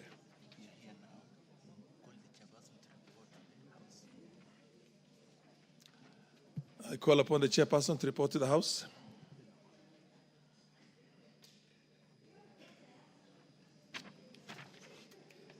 Honorable Speaker, I beg to report that the Committee of the Whole House has considered the President's interventions, the National Land Commission, Amendment Bill, National Assembly Bill number 43 of 2023, and approved the same without amendments. Move of the bill to move agreement to the report. Honorable Speaker, I beg to move that the House do agree with the committee in the said report. I will also ask the chairperson of lands to second. But if you allow me, Honorable Speaker, at this juncture, is it okay? At this juncture, Honorable Speaker, to say a few things about the bill. This is a very good bill. The National Lands Commission has been incapacitated because of lack of proper statute for it to operate. As we move these amendments, which have been long overdue, Honorable Speaker, the people, especially the people of the coast region... Order, Honorable Deputy Majority Leader. I have to propose before, just... I have to propose first before you can... Okay. You can make that kind of... the other one is just a ritual. You basically follow verbatim everything. That's so the mover can, yes. can second. The chairman. You just say that, Chairman you to don't second. agree and then seconded, yes. Thank you, Honorable Speaker. I second. Honorable members, honorable members, I propose a question, which is that the House doth agree with the committee in the said report. Yes, Honorable Speaker. Yes, you are allowed now. Yes. So, Honorable Speaker, like I was saying, this is a very important piece of legislation, Honorable Speaker, that will give power to the National Lands Commission now to start reviewing grants which had been halted because of the expiry of the period of 5 years. Secondly, Honorable Speaker, we are also giving the National Lands Commission the power to handle historical land injustices, Honorable Speaker, which had been stalled by the fact that the law had expired because there was a limitation that had been put in the statute, Honorable Speaker. And therefore, Mr. Speaker, I want to urge the National Lands Commission, as we give them this power to do their work, there has been cold feet around giving National Lands Commission power because sometimes they override the power and put in some injustices, Honorable Speaker, as they handle injustices, Honorable Speaker. So I want to ask them to start work. Let the people of the coast region, let the people of Western, let the people of Nyanza, let the people of Nairobi, who, Honorable Speaker, for a long time have suffered historical land injustices, now get justice because we have given them the law and the power to do it. But, Honorable Speaker, I will feel very bad as a mover of this bill and as initiator of this process that they sit on the powers and do nothing until the time lapses again, Honorable Speaker. We want them to move with speed. And I want to ask the chairperson here, a very good man, who deserves another term in this parliament. He has served his people very well, the Honorable Nyamoko. He's done very well. And he's served the Committee of Lands in this House very well. And my brother, you deserve another term. And I'll ask the people of your constituency, Kuria, to ensure, North Mugirango, to ensure that they re-elect you because of the work you have done, to give them power, Honorable Speaker, for historical land injustices to be had. But, Honorable Speaker, as we do this, we would like your committee, Honorable Speaker, to give them more money, more resources.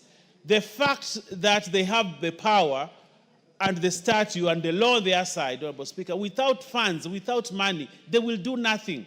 So many times the National Lands Commission is underfunded. And if it is underfunded, Honorable Speaker... Order. Somebody's on a point of order. What's your order? What's your point of order? Thank you, Mr. Chairman. The MP for Isiolo South. Yes, the deputy majority leader mentioned the coast region and any other parts concerning historical injustices. Historical injustices covers even our part. In the northern part of the country, including Isiolo, is also covered. Please mention even Isiolo. Okay, Honorable Speaker, and I want to ask that there are people to hear you because you are a very good representative. You have to remind, actually what you've done, Honorable Speaker, this member of parliament for Isiolo will get another term because he is very concerned about his people. I want to say, Honorable Speaker, the people of Northeastern have suffered historical land injustices. Northern Kenya. Northern Kenya have suffered historical land injustices for many years. They have lived without titles. They have lived on land that other people claim is their land, Honorable Speaker. And they deserve justice. And that's why the Constitution of Kenya put two important things in that Constitution. One, that historical land injustices be reviewed, Honorable Speaker, and also they put the equalization fund so that the region of Northern Kenya, Honorable Speaker, can be at par with the other regions, Honorable Speaker.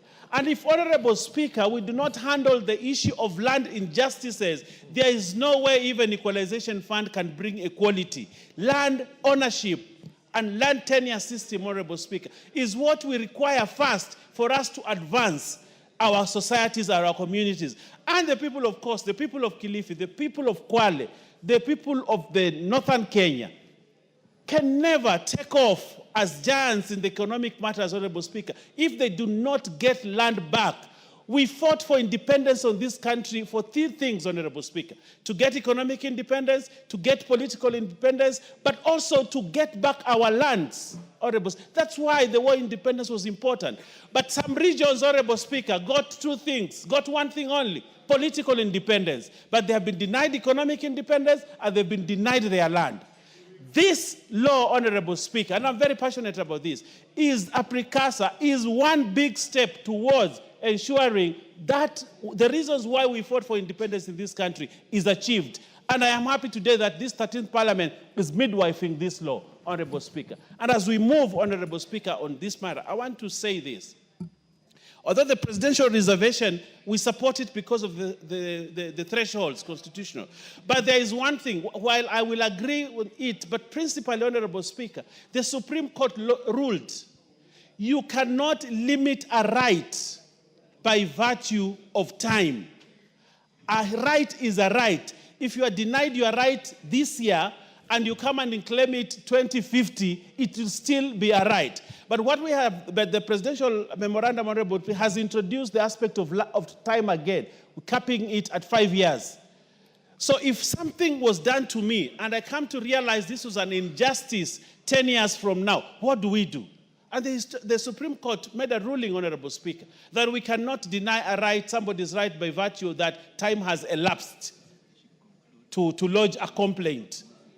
But because of the constitutional thresholds, we cannot overturn. But I also like what they have done. They have said Parliament can review and give more time. Although it's not something that I really wanted. Deputy Majority Leader, but I want to say, I want to thank this Parliament. I want to thank you, Mr. Speaker, for allowing me the time to speak. I know when I talk about Northeastern, it touches you, your heart. And I want your heart to continue to be touched, Honorable Speaker, by such things. Otherwise, I rest my case and I thank you, Honorable Speaker. Order. Are you on a point of order?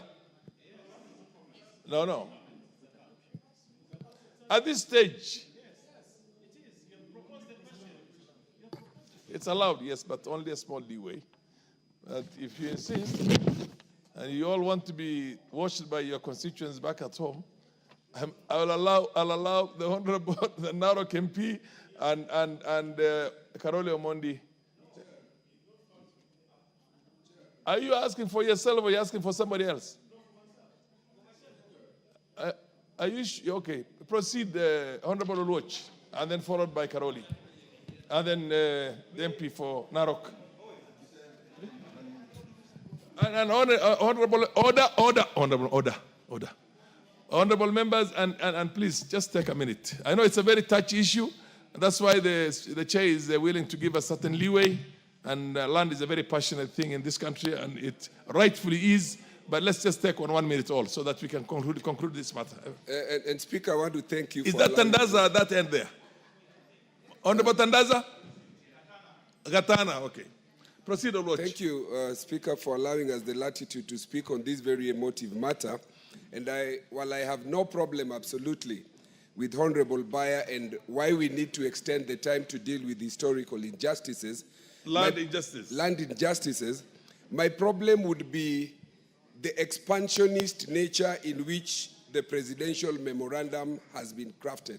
Because if you allow this the way it is, to review all grants and or dispositions of public land, I have a particular case that would be affected by this, some of which is ancestral land, land that is under freehold, and I'm talking in respect of my own father, biological father, an 80-year-old guy whom the Kisumu County government has been trying to use through craft of interpretation to try and review leasehold that Kanyakwar people, and I think the Honorable Nyikal, owns land in the place where I am talking about.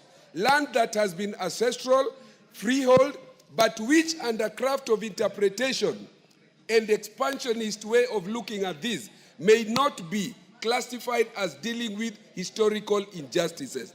It would be taking away proprietary rights that had already been accrued, which must not have been the intention of the Constitution and the drafters of this when they said they wanted to deal with the cases in Northeastern, the ones in Coast, and even in Madare, where we've not been titled since independence. I have a problem with how the National Land Commission, and lastly, and I thank you, this is my very last point, we must also look at the constitutionality of this in respect of what you call the retrospective or retroactive application of law. How do you pass a law today to roll back the rights that have been accrued 20, 30 years ago? Fair enough, Karoli. Thank you, Right Honorable Speaker. When this is not a new clause, actually, it was there before. And the reason why it was there was to deal with illegal disposition of public land that had occurred before the new Constitution of 2010. So what we are trying to do is to give it another 5 years to exist. The problem is the sunset clause was introduced so that there can be certainty of legal titles as a function of the general economy. And by keeping to extend the sunset clause, we are creating uncertainty. So we need to be very sure, what is it? There must be something that somebody forgot to take to the attention of the Commission for review. And it is something to do with public land, but it has been misinterpreted even to lay claims on certain parcels of land owned by various other bodies. And even though, the minority leader was talking of a right that should not be limited by a fluxion of time, surely equity only assists the vigilant and not the indolent. You must assert your rights within a certain period of time for that certainty to be there. And even though we are passing it, I think we need to be very clear that it cannot go ad infinitum. At some point, this provision has to be exited so that there is certainty. Because if you have not claimed that your rights were violated for 100 years, surely, what have you been doing? Sleeping on your rights. That's what I wanted to correct. Fair enough, Yeah. Honorable. Maybe this window of correcting was not there before. It's only there now. Anyway, the Honorable MP for Narok, you only enjoy a right when you get the window. Thank you, Mr. Speaker. I also wanted to weigh in on this matter, Mr. Speaker, especially, as legislators, the law allows this House to do all the legislations. And it is only this House, Mr. Speaker, whenever there is a memoranda sent by the President, it means it was a failure on our part to ensure that we do a law that is in addendum with almost everybody. So, Mr. Speaker, what I'm only asking the chair, the lands chair, is that let us implement the law as it is, as it has been sent back, and let us ensure that all the land matters. It is unfortunate that at this age and era, Mr. Speaker, we still have squatters in this country. We still have people who are living on their land without titles. We still have people whose cases have been pending in courts and has never been reviewed, Mr. Speaker. So I think it is an opportunity for the chair and this House, Mr. Speaker, to ensure that all the landless people in this country are settled. All those people who have cases in courts for land cases, Mr. Speaker, are settled. All those people who are living on land without titles, Mr. Speaker, are titled so that people can also live peacefully. Because, you know, Mr. Speaker, thank you, Mr. Speaker, I think most of the issues that we have been having, clashes, conflicts, are because of land. Mr. Speaker, let us sit as a house and clear those matters so that we can have our... Asante Bwana Spika. Hiki kipengele ambacho tunakifanyia marekebisho kilikuwepo, lakini tunataka kukipatia nguvu zaidi. Kumekuwa na dhulma za kihistoria za mashamba, hususan pwani. Watu wengi mashamba yao yamekuwa yakichukuliwa bila wao kujua. Sasa hii tume ya kitaifa ya mashamba imepatiwa tena nguvu ya miaka 5 kuchunguza vile dhulma za mashamba zimefanyika miaka mingi. Wachukue muda huu sasa, kwa sababu ule muda waliopatiwa ulikuwa umeisha. Wachukue muda huu kuhakikisha kwamba Wakenya ambao wamedhulumiwa hasa mashamba yao wanaweza kupata haki katika huu muda wa miaka 5 ambao tumepatia. Wasisubiri mpaka miaka 5 ishe alafu ndo waje tena bunge waulize miaka 5 mingine ya kuwa wanataka kufanya kazi hiyo moja. Asante Bwana Speaker. Mheshimiwa Professor Nyikal.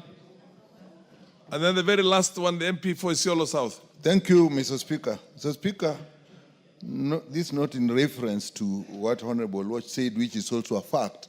But Mr. Speaker, I think this is a double-edged sword in the hands of the National Lands Commission. Whereas it is quite acceptable, and I agree that where there were historical injustices, there should be opportunity to review.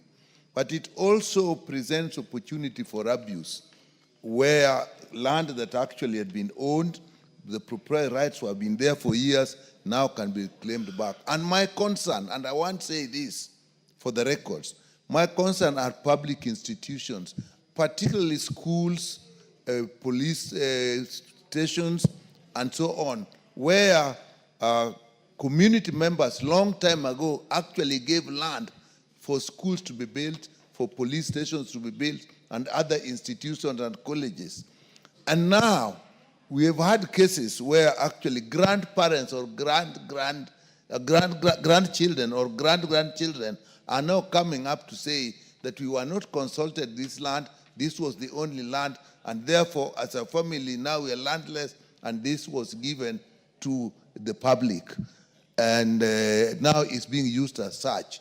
Now these are cases that can actually be very deleterious and cause a lot of problems to public institutions. So I think the Land Commission is behoved to now look at this very, very carefully and protect the rights of institutions and individuals that may be affected. MP for Isiolo South. Thank you, Mr. Chairman. Mr. Chairman, I interjected, I tried to get through point of order when the majority leader was talking. And he was touching about other districts, counties, which have problems, have had problems of historical land injustices. The reason why I jumped up is simply because we, the Northern Kenya, will be faced by the same problems. And it has started with Isiolo. Isiolo being next to developed world, I can call in court. We are getting that problem now. The land has been, our land has already been, we had undergone historical injustice at independence, immediately after independence, when people were giving, the first commission was formed. And we went to court. In 2015, the court pronounced itself, the High Court of Kenya, Justice Lenaola, that there was historical injustice under case number 511 in 2015.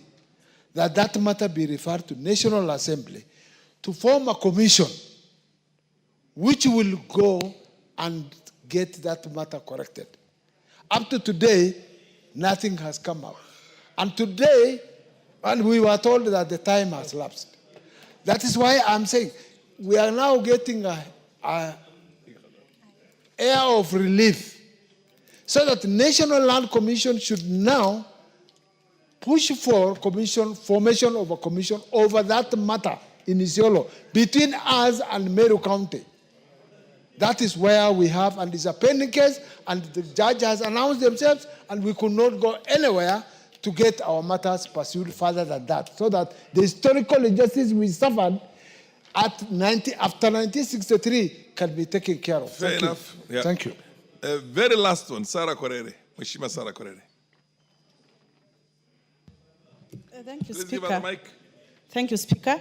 Speaker, this amendment, if I'm not wrong, speaks specifically to public land. And Speaker, you know, when it comes to matters land, it is very emotive. But again, Mr. Speaker, it is true what the Honorable Member for Isiolo South is raising, that the National Land Commission, at least in our knowledge, has failed to address the historical land injustices. But Speaker, having said that, there is public land, especially in northern Kenya, where we all come from, where the government had allocated this land to public institutions, regardless of the need of the locals of those areas. And most of the times, Mr. Speaker, like the Leparua land, you find that the Kenya Defense Forces has been given so much land, and the local communities are killing each other because of the scarce resources. You know, if you look at the KDF today, there is so much grounds they can go to train. The Suguta Valley, why should that be a no-go zone area for the KDF? They have everything it takes to flush out those bandits there and go and train in Suguta Valley. They can go train in Mgogodo Forest. You know, the bandits have taken over Mgogodo Forest. So this amendment is very important, and the local communities.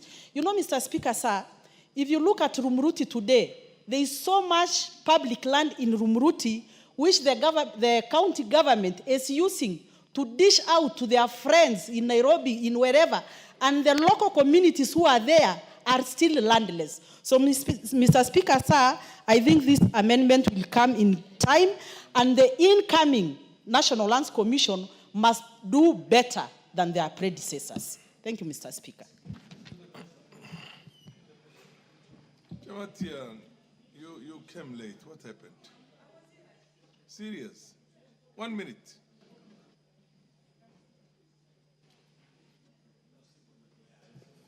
Thank you so much, Mr. Speaker. I also want to add my comments on this, that if you look at largely pastoralist land, it is always equated to public land, and it's many times underutilized.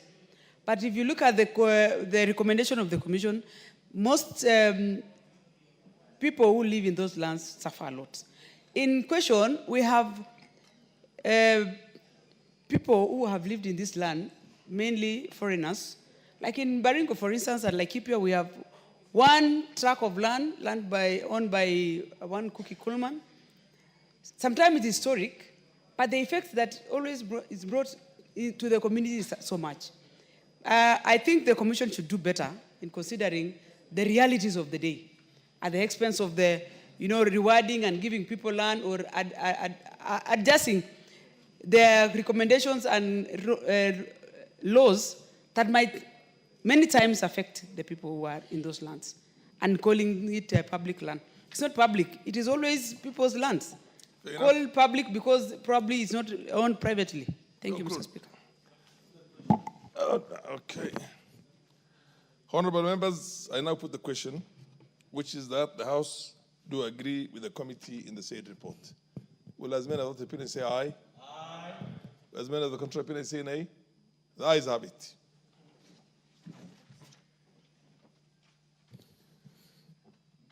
Next order. Who is on a point of order? The MP for Isiolo South. My order, mine is something different. I think almost a month ago, before we went on recess, the last recess, I raised a question about insecurity in Isiolo. And that matter was referred by the speaker that it should come up, the answer should come up 1 week after the recess. And we are in 2 weeks. We are in 2 weeks now after the recess, that recess. I want to bring to your attention at least. The Honorable Tubi. Yes, sir. Whereas I do understand and appreciate the gravity of insecurity anywhere in this country. Whereas I do understand that challenges are many in Isiolo. This was supposed to have been raised at order number 7. Sorry? We're now on order number... No, I'm just trying to bring that matter should be brought up because Yes, it has but delayed. You should have raised it at that time. It has. But nonetheless, nonetheless, honorable members, I've heard you. Is the chair of the committee in the House now? He is not in the House. He's a member of the committee in the House, any member of the security, the Parliamentary Committee on Security.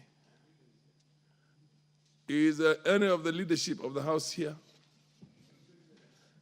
The Honorable Deputy Majority Leader.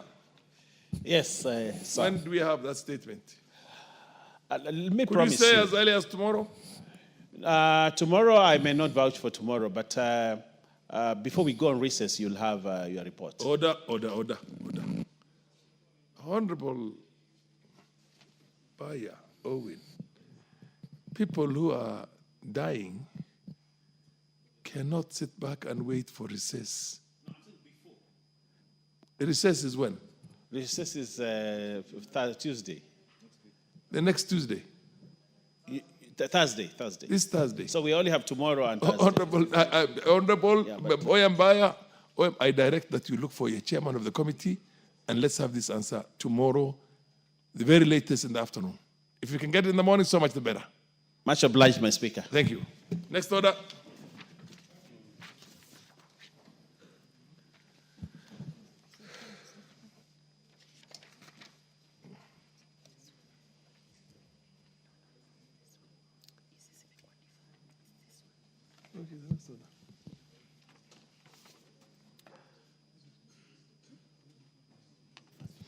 Well, Order number 12, motion. Consideration of fifth report on examination of financial statements of selected state corporations. Order number 12.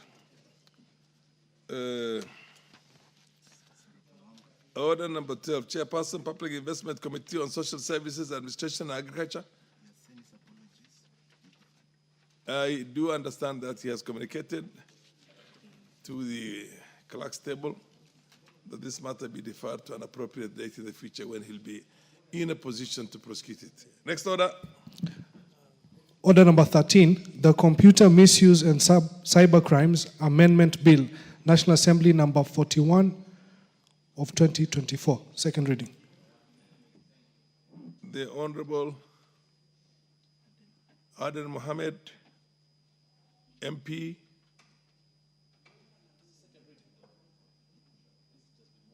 It's been moved, yeah? It's not been moved. It's not been moved for second reading. That's in information I have. This has to be deferred also to an appropriate date when the Honorable Aden Mohammed will be in a position to move this second reading. Before I go to the next order, order number 14, I want to recognize the very important guests we have. I want to recognize the presence in the public gallery of students from, is this Uchweni? Yes. From Uchweni Primary School, Daraka Nidi. Where is the member of parliament for Daraka Nidi? I thought I saw Murugara here just a few minutes ago. In the absence of Murugara, I would call upon the majority leader to give a word of encouragement. Owembaya, to give a give a word of what they call recognition and encouragement to the children from Uchweni Primary School in Daraka Nidi, which is a very arid place. Thank you, Honorable Speaker. Honorable Speaker. They need all the encouragement, yes. On behalf of the leadership and on my own behalf, I want to welcome the students from Tharaka.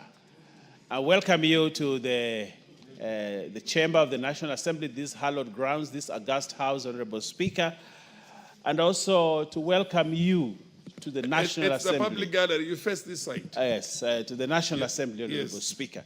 Honorable Speaker, Tharaka reminds us of very interesting things. But one of the things is Tharaka has given us the Deputy President of the Republic of Kenya. And I want to encourage the children, just like our Deputy President, Professor Kithure Kindiki, who sat in this house, Honorable Speaker.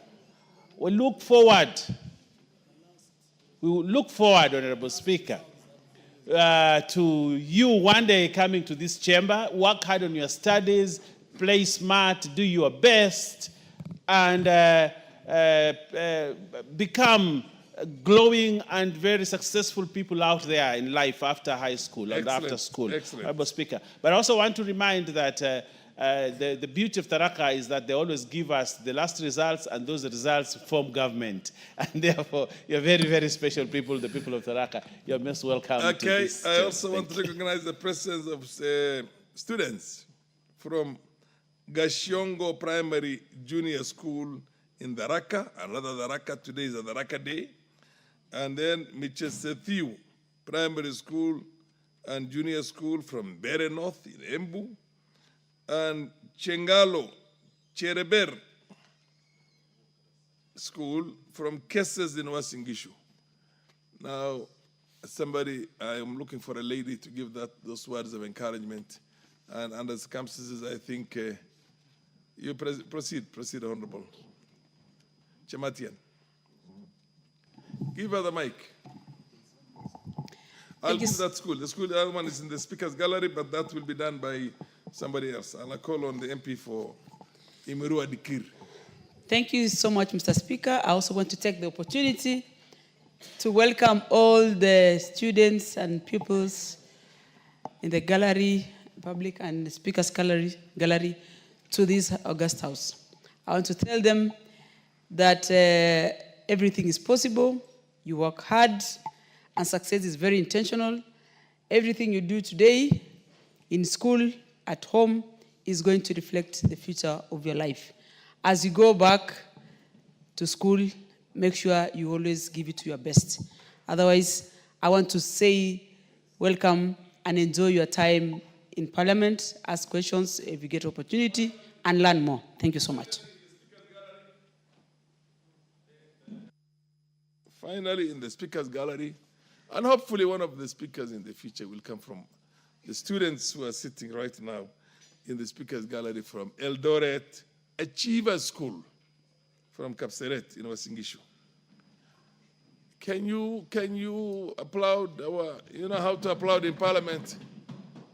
Thank you. You're seated now. And now I call upon the MP for Imirua Dikir to proceed and give a serious word of encouragement. Words of encouragement to the students. Thank you, Mr. Speaker. On behalf of your colleagues from Washington. Thank you, Mr. Speaker. On behalf of my colleagues, I would also wish to congratulate the students who are on the Speaker's Gallery and, of course, the public gallery, those who come from different counties and different schools that welcome to the National Assembly. This is a place where they make laws. This is a place where they run almost the whole thing. This is where everything emanates from. Welcome and feel great because you are the future, and that future is now. You can always follow these proceedings and copy from here. But the most important thing, Mr. Speaker, is that they have found this house when it is very disciplined. So I think it is also for them to be disciplined in their schools so that they can make it to this National Assembly. Fair enough. We wish you all a happy trip back and a very safe trip back, and congratulate you on behalf of the House. Next order. Order number 14, the County Government's Amendment Bill, Senate Bill number 25 of 2023, second reading. the second reading has not been moved. Is that in order? Yeah, where is the honorable member, Timothy Toretich, the co-sponsor? Okay, move this second reading. Do you wish to move the second reading now? Yes, Honorable Speaker. Honorable Speaker, thank you for that opportunity. Honorable Speaker, I rise to move that the County Government's Amendment Bill, Senate Bill number 25 of 2023, be read a second time. Honorable Speaker, it's also an honor for me that this is my first bill as a first-time elected member of Parliament, and therefore it's an honor and privilege to move this bill. Honorable Speaker, the bill was read. Honorable Speaker, I am a co-sponsor of this bill, having been sponsored by my friend, the Senator for Nandi, Honorable Samson Cherargei, and therefore, Honorable Speaker, I am a co-sponsor of this particular bill. Honorable Speaker, the bill was read a first time on Wednesday, 5th June 2024, and committed to the Departmental Committee on Administration and Internal Security for consideration and reporting pursuant to the provision of Standing Order 127. Honorable Speaker, Article 174 of the Constitution recognizes devolution not only as a means of promoting accountable exercise of power, but also also its importance in enhancing checks and balances and the separation of powers. In this regard, Honorable Speaker, the Constitution under Article 183 grants critical mandate to the county executive committees and consequently members of those committees. This includes 1, to implement county legislation, 2, implement national legislation within county, 3, manage and coordinate functions of the county administration and its departments, and finally, any other functions conferred by the Constitution or legislation. Honorable Speaker, with the promulgation of the 2010 Constitution, Kenya adopted a presidential system of government in which county governors are sometimes elected from the party with a minority membership in the county assembly. The members of the county executive committee are appointed by the governor. Where a county assembly consists of members from the majority party and a governor from the party with a minority membership, the county executive committee members are often forced into acceding to the demands of the county assembly, thus hampering service delivery by the county executive. Honorable Speaker, this bill seeks to increase the threshold to remove a member of the county executive committee at all 3 stages by A, increasing the threshold of the members required to propose a motion for removal of 1/3, from 1/3 of all members to 2/3. 2, increasing the threshold of members required to support a motion for removal from 1/3 of the members of the assembly to 2/3, and therefore set in motion the appointment of a select committee to investigate the matter. And third, Honorable Speaker, increasing the threshold of members required to support a finding of substantiated allegations by the select committee from a simple majority of the members of the county assembly to at least 2/3 of the members. Honorable Speaker, this higher threshold is justified to ensure that the county executive committee members perform their functions as set out under Article 183 of the Constitution effectively without the fear of being removed by the county assembly members. Honorable Speaker, this amendment seeks to bolster governance, stability, and accountability by ensuring that removal motions are based on substantial grounds and supported by a significant majority of county assembly members. Honorable Speaker, under Article 10 of our Constitution, it establishes national values, including good governance, integrity, transparency, and accountability. Article 185 grants legislative authority to county assemblies, allowing them to oversee county executive committees. Article 174 emphasizes accountable public power at the county level, supporting democratic governance and protecting marginalized groups.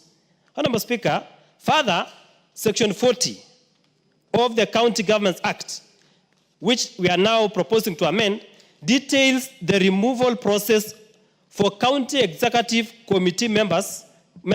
Currently, Honorable Speaker, 1/3 is only needed to initiate and advance removal motions, which the bill proposes to increase to 2/3. I will explain later, Honorable Speaker, the reason as to why.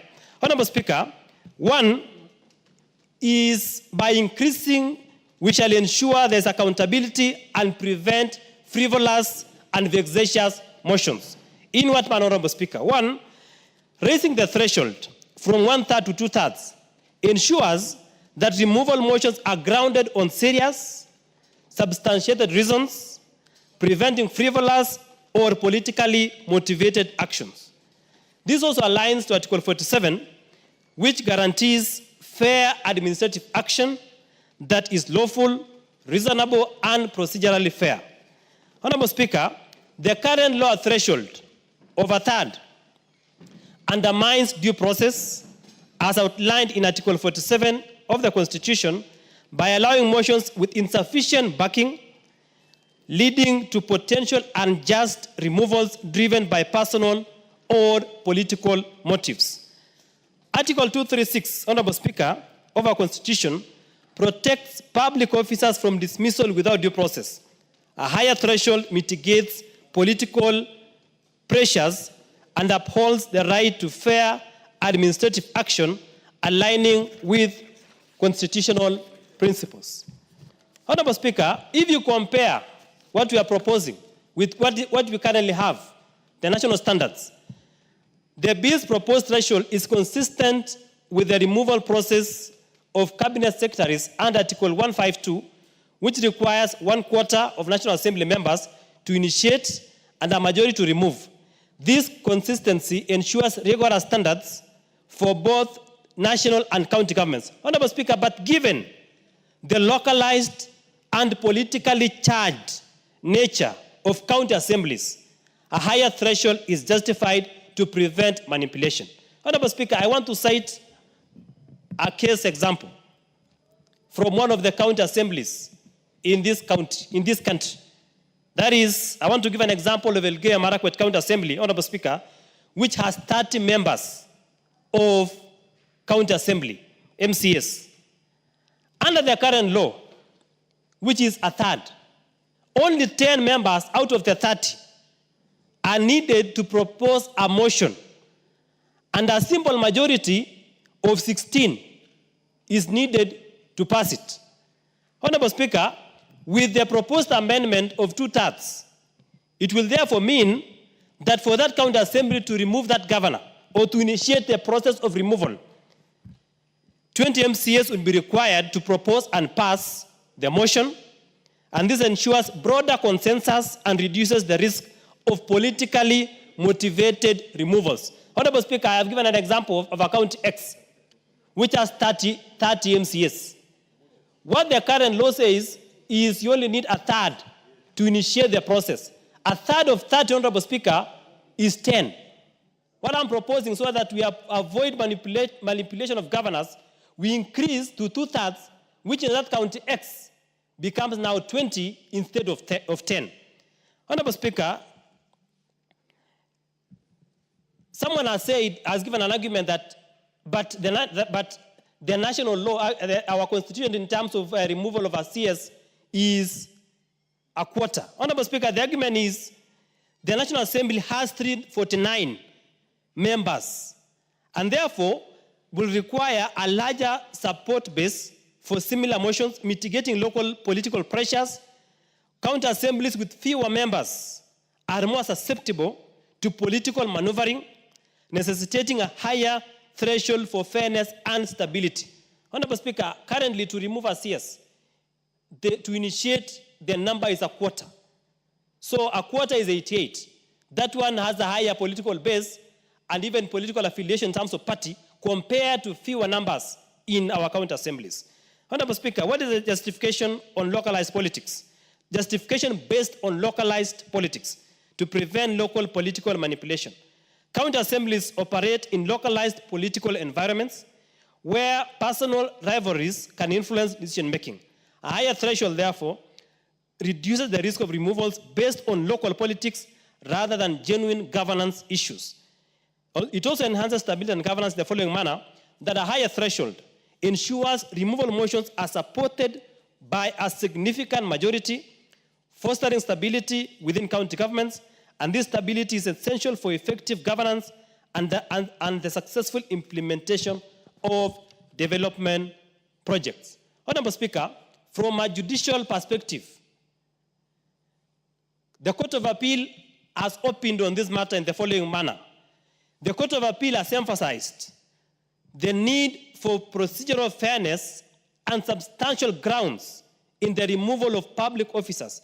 In the case of the county government of Nyeri versus another versus Cecilia Wangeshi Ndungu, 2015 EKLR, the court underscored the importance of protecting public officers, those are the CECs in this context, from arbitrary removal, thereby supporting the national rationale of a higher standard. Honorable Speaker, in conclusion, the County Government's Amendment Bill 2023 is a critical measure to strengthen county governance by raising the threshold of removing county executive committee members. This amendment ensures actions are well supported and aligned with the constitutional principles, enhancing the integrity and stability of county administrators while protecting them from undue political pressures.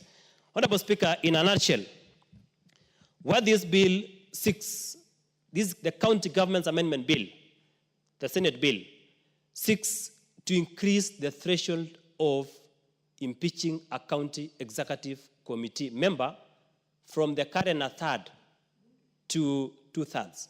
Honorable Speaker, this stems from the fact that there is a lot of manipulation of county governments or the county executive by the county assembly members because of the low threshold required to initiate the removal of a CEC or a county executive committee member. Honorable Speaker, under the current presidential system, where you have a county government where the governor is elected on a minority party or as an independent with a majority of the members of the county assembly from another political party. And therefore, the county governor will be susceptible to intimidations from members of the county assembly because of the the low threshold that is required to initiate the impeachment of a county governor or of a CEC member. And therefore, Honorable Speaker, to protect devolution, to ensure that motions are grounded on substantial grounds, there is need for this Honorable House to consider raising the threshold that is required to initiate and to subsequently impeach a county executive committee member. Honorable Speaker, that is the intention of this motion. That is the spirit of this motion. For that, Honorable Speaker, I wish to move the said motion and ask Honorable Karoli Omondi, the powerful and ranking member from Suba, to second.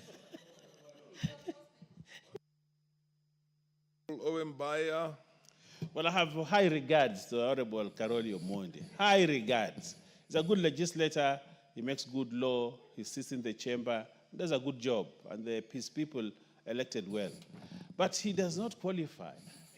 He does not qualify. As what? For the title of high ranking member. That title cannot... many titles may befit him, But the title of ranking member does not in any way, any instance, at any time in this 13th parliament, cannot be Yeah, given Karoli will to have him. to do another So I would term. like that, Honorable Torotich, kindly to withdraw. No, it's okay. He doesn't have to. To withdraw that title. Order. It is assigning- Order. That title can I do understand he wishes him that title, so don't withdraw a wish. Don't withdraw a prayer. What's your point of information? Do you wish to be informed? Yes. Does Oyemba wish to be informed? Please accept to be informed. Honorable Speaker, I think I need to bring this to the attention of the Deputy Majority Leader. Yes. That the member here is a potential ranking member. These are few members of parliament that are working diligently at their constituencies. Yes. So the member knows for sure that this member is going to be a ranking member in the next less than 2 years, Honorable Speaker. So therefore, Honorable Speaker, the title is... Order ranking is based on experience in parliament, not on ability. Anyway, Karoli, can you proceed and second? Thank you, Right Honorable Speaker. Thank you, Honorable Torotich and Honorable Owen Bayer for wishing me well. I hope I'll get there. Honorable Speaker, I rise to support this proposed amendment the sponsor has very eloquently and elaborately explained the background of the bill and the reasons for it. So I will not go into a lot of detail, but just to say that we have two systems of holding public office, either as an elected member or as an appointed member. And the systems come with different processes for removal. But even for those who are elected, the grounds for removal come with different processes.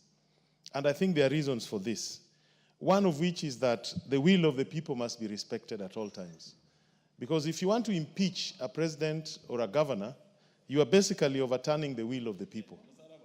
And that would, by itself, require a very high threshold, because they've been elected directly by the people. But if it is somebody who has been appointed, like a CS, you will find that the threshold is lower, because the will of the people... The Honorable Kipchumba, I hope you are listening to your seconder. Yes. You should be taking notes if I were you. He is mentioning very serious issues on your own motion or your own on your own amendment. So please listen. Proceed. Thank you, Honorable Speaker.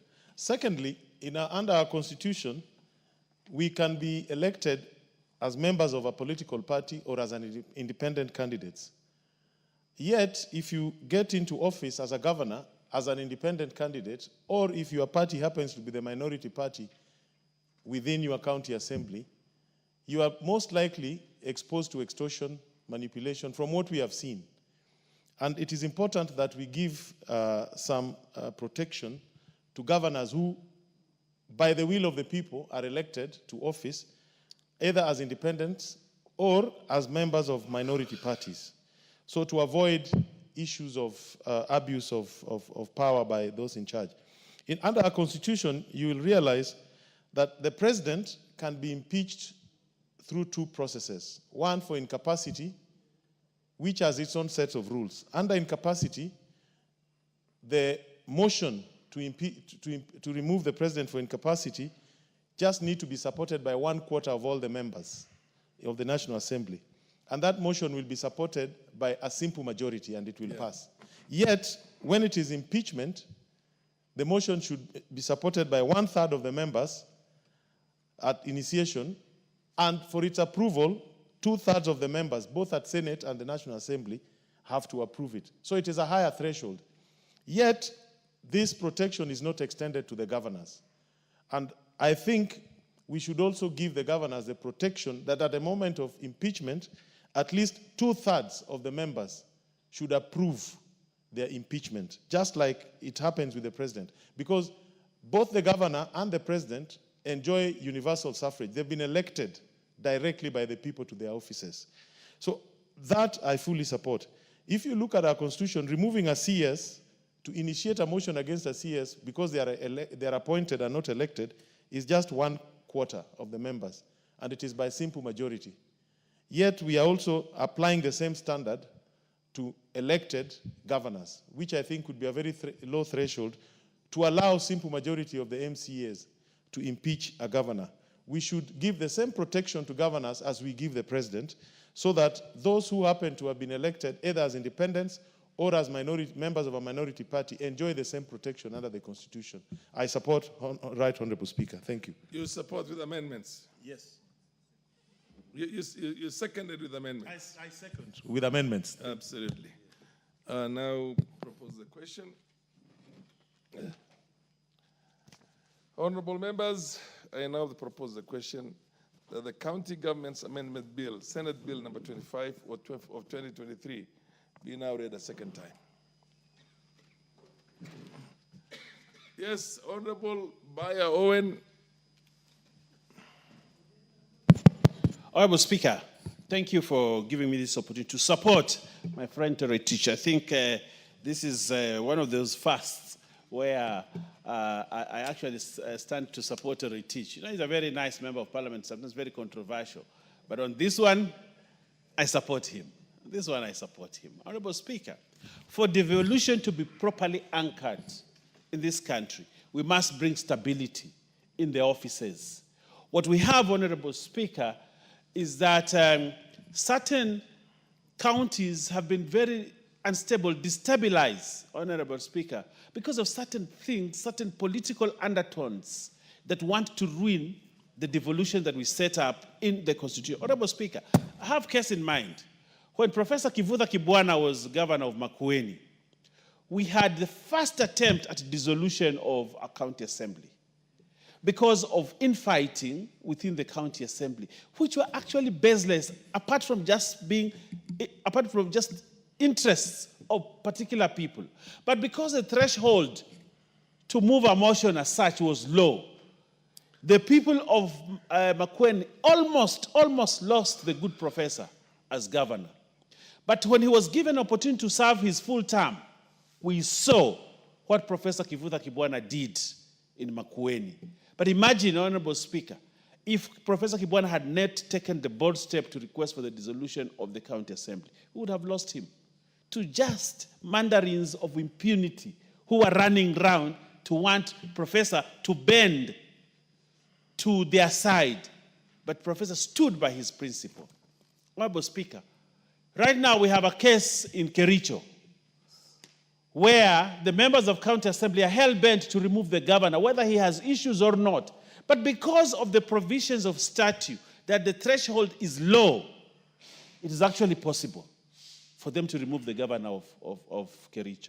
Honorable Speaker, we have seen CECs being removed in this country, in the counties, the county executive committee, not because of mistakes, not because they're incompetent, not because they have broken law, but just because they've not been able to speak well to members of the county assembly, Honorable Speaker. We have seen, Honorable Speaker, that deputy governors, we saw the case of Siaya, where a very able and good man, the deputy governor was there, was being threatened just because he differs on personal issues with the governor there, almost being removed. Why? Because the threshold is lower. Honorable Speaker, I support that the threshold be increased when moving the motion, Honorable Speaker, and seeking leave from the House to initiate the motion for an impeachment. Honorable, that threshold should be higher. It should be 2/3 and not 1/3, Honorable Speaker. And I support that, Honorable Speaker, so that we do not have a situation where a county executive committee member sits on his chair to please members of the county assembly, because if he doesn't please them, even including breaking the law, he will be removed, Honorable Speaker. We want stability. We want devolution to work. We want county executives to work without fear that they will be removed, not by virtue of mistakes, incompetence, or breaking the law or abuse of office, Honorable Speaker, but just because they do not agree with members of the county assembly. Just because members of county assembly asked for a favor and that favor was denied, and therefore that member is threatened with impeachment because of no other reason, just because they have differed, Honorable Speaker. I support to move the threshold, Honorable Speaker, from 1/3 to 2/3 for members of the county assembly, the members of the county executive. Honorable Speaker, the issues of governance. If you have a county assembly, Honorable Speaker, with 20 members of assembly, for example, I think Lamu has that number, okay? So only 5 or 7 members say we don't want this governor. And yet there are over 100,000 people who voted for that governor. But just 10 people or 7 people conspire, 6 conspire to say we don't want this governor. And because of the threshold is low, actually the motion sails through at the assembly that now let a select committee be formed to investigate the governor. An investigation is done. Probably there will be only 4 members in that committee, only 4, who will determine the fate. And then, Honorable Speaker, it comes to the assembly and we lose a governor who was elected. We saw the case of Kiambu, Honorable Speaker. During Waititu's, Kiambu has over 1-point-something million people. But just a few members of county assembly kicked him out, Honorable Speaker. Honorable Speaker, we must review that threshold, Honorable Speaker. While I agree there has to be accountability, but there also has to be accountability in exercise of power. We can't just give you power. As members of the executive, they must be accountable. And they must exercise their authority with accountability. They must be accountable. They must observe the Constitution. They must not abuse office, Honorable Speaker. But those people who are bringing in checks and balances on their side, there must also be accountability in terms of members of county assembly, members of the National Assembly, and other body that has mandate to impeach. There must be accountability. You just can't wake up one day and say, I don't like this guy, just because of that, I want him removed from office, Honorable Speaker. And that is why we make a strong case, Honorable Speaker, to increase the threshold. And I support, Honorable Speaker, if we increase the threshold to remove a member of the county executive, Honorable Speaker, at all 3 stages, we must agree to increase all 3 stages: initiation, select committee, Honorable Speaker, and again at the voting, Honorable Speaker, to remove a county executive. But more important, Honorable Speaker, look at a governor who has campaigned, spent resources, spent people's time to have meetings. That is a resource, Honorable Speaker. And he comes to power. But just one person, 2, 3, 4, 5 people in the county decide, we don't want this governor. We saw the case, is it a Siolo or where in northern Kenya, Honorable Speaker, the other day, where we saw, just circus. County Assembly Speaker has gone into hiding, this and this, eventually the governor is removed, then he comes to the Senate. Honorable Speaker, Senate has other issues to deal with. Not every time, Honorable Speaker, discussing impeachment. We must allow Senate to do their job, Honorable Speaker. So, Honorable Speaker, I want to support this motion. And it is high time to bring stability. And I want to tell members of this august house, they will also become governors one day. Probably Honorable Mwashako, God bless him, he's a good man. Probably the people of Taita Taveta will want him to be their governor. Okay. Then he becomes governor of Taita Taveta. And then the following day, out of only 10 people, only 10, they decide we do not want him, and they throw him out. Honorable Speaker, look at that. Look at that, Honorable Speaker. We can't afford that.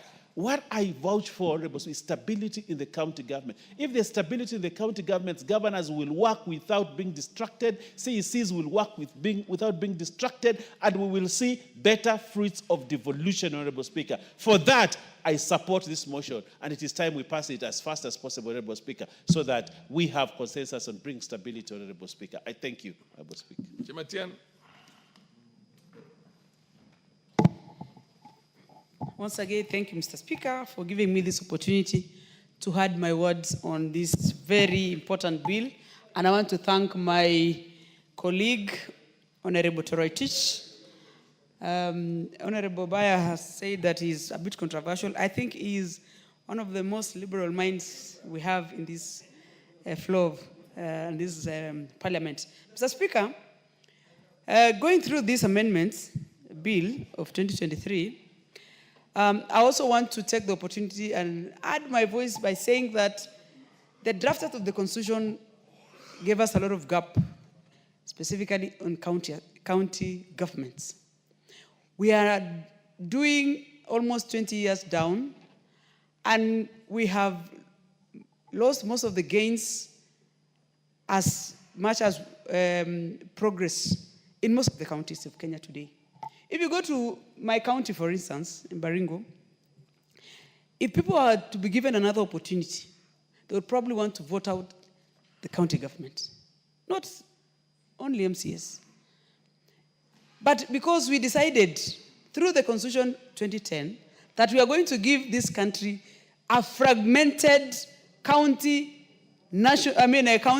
government that mirrors national governments.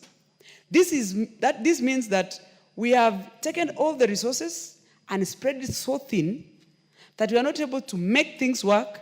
And now this has bred a lot of contentious issues. We are not able to fully put proper laws that are able to govern and give integrity that it deserves. Mr. Speaker, someone said, you can do all the laws, but you can never legislate integrity and emotions. These are human beings. But as much as we want the progress, this amendment bill is going to give us opportunity to recorrect most of the injustices that we've done so far in most of the counties, assemblies in Kenya. The biggest problem we have is the voters' integrity. By voting a governor, for instance, and voting MCAs, most of the people who have issues and who are always removed, even from the MCAs, are many times the listed, nominated. And you will find that women are always victims of this, because they are mainly nominated, and it is easily to remove them because it is office or party officers that give them nominates them, and sometimes it's easy to remove. But this bill is going to help us move forward and make counties functional. Mr. Speaker, even as we do this bill, I also want to allay fears that if we don't put proper checks and balances, as much as the threshold is good for us to give up to 20 or 2/3 for any removal or any impeachment to be done in the county assemblies, we also need to put proper laws that also help the people of every county to be able to get the services and the proper leadership and governance that they deserve.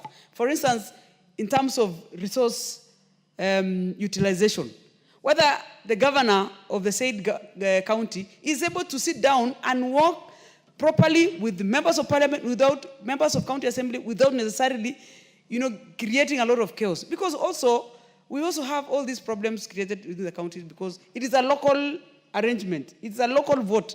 If you go to Turkana, you will always find everyone in the county is a Turkana, for instance. If you go to Kiambu, probably everyone is a Kikuyu. So that locality is creating almost personal issues because we are related in one way or another, and we end up having almost personal interests transferred to work. And this is where we got most of the problems. Mr. Speaker, the Constitution of Kenya 2010 needed to or wished to have solved reallocation of resources nearing to the people. But as it goes down, we are seeing that we are almost looking at devolving vices like corruption, nepotism, which contributes to this factor. So that it is easy for a member of a county assembly or a few members of county assembly to raise issues because they are not interested with, or the governor is not one of their family or clan, something like that.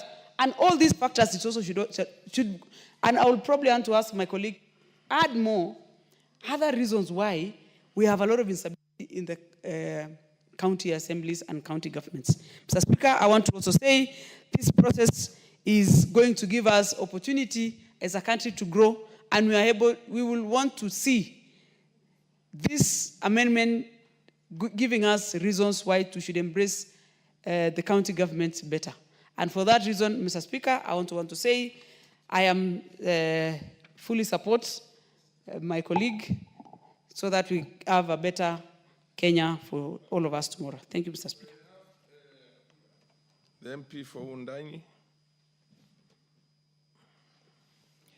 Thank you, Honorable Speaker, for giving this opportunity to add my voice on this important bill, the County Government Amendment Bill, Senate Bill number 23, Senate Bill number 25 of 2023. Honorable Speaker, I want to commend the mover of this Senate bill in the National Assembly for, boldly giving in details of what the bill is all about. Honorable Speaker, this bill is quite straightforward, but I want to say that our devolution in this country is a very important aspect of our democracy, and therefore we must hold it with a lot of reverence, and we must protect devolution at all costs. Honorable Speaker, it is true that the threshold of impeaching any office holder in this country, the threshold differs from one office to another, Honorable Speaker. We know, of course, the impeachment of a president when it comes to the National Assembly requires a 2/3 majority. We also know that for us to initiate such kind of an impeachment, we require, a third of us to have signed that petition, Honorable Speaker. Honorable Speaker, we also know to impeach a governor in a county assembly requires just a simple majority, and the case then is referred to the Senate. And to impeach a CEC, Honorable Speaker, as it is provided in our county government laws, is that it requires only, a third of the members of a county assembly to impeach a CEC, Honorable Speaker. Indeed, this law that we are discussing today, Honorable Speaker, this bill, it is to increase the threshold of impeaching a county executive member, a CEC member, Honorable Speaker.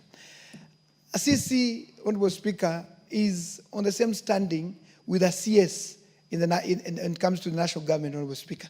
And therefore, that it requires a higher threshold to impeach a CS here in the National Assembly. We would want that to be matched at the county assembly, where you are impeaching, if there are reasons enough, there are justifications enough to impeach a CEC, Honorable Speaker. What we know, Honorable Speaker, we live in this country. There are many impeachment motions for governors, for CECs, for deputy governors that have been initiated without due process, without having, having justification, Honorable Speaker. And therefore, Honorable Speaker, we understand also there is a lot of witch hunts that happens in this country, Honorable Speaker.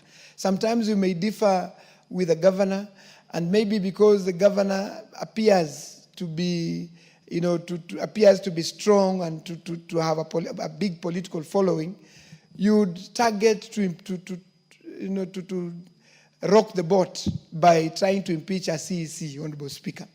And many CECs are under a lot of threats, to say, in this country, Honorable Speaker, where a CEC crosses the line, gets into a coalition cause with a certain MCA, and then is called or is summoned to the county assembly, and sometimes, the responses that that particular MCA requires do not forthcome, then a CEC is threatened to be impeached, Honorable Speaker.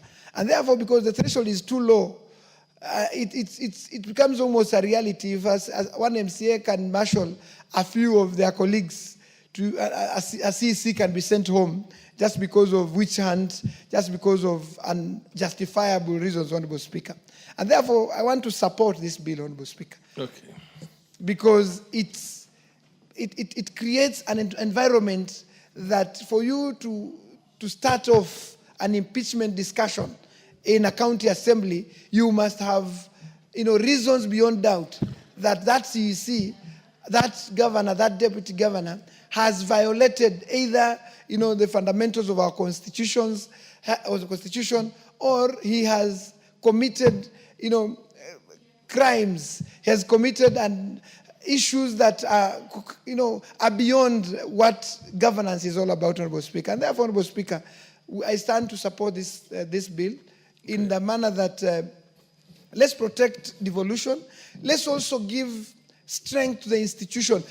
A county assembly and a county government, those are formal institutions, Honorable Speaker. For us to grow the institutions of this country, for us to give, trust, public trust, to grow public trust in our institutions, we need to be seen, we need to act, we need to do all that it takes to protect devolution, to protect the formal institutions that our Constitution have created, Honorable Speaker. And therefore, Honorable Speaker, I support and say that this is a bill that we need to pass as early as yesterday. Thank you, Speaker. Honorable Krima.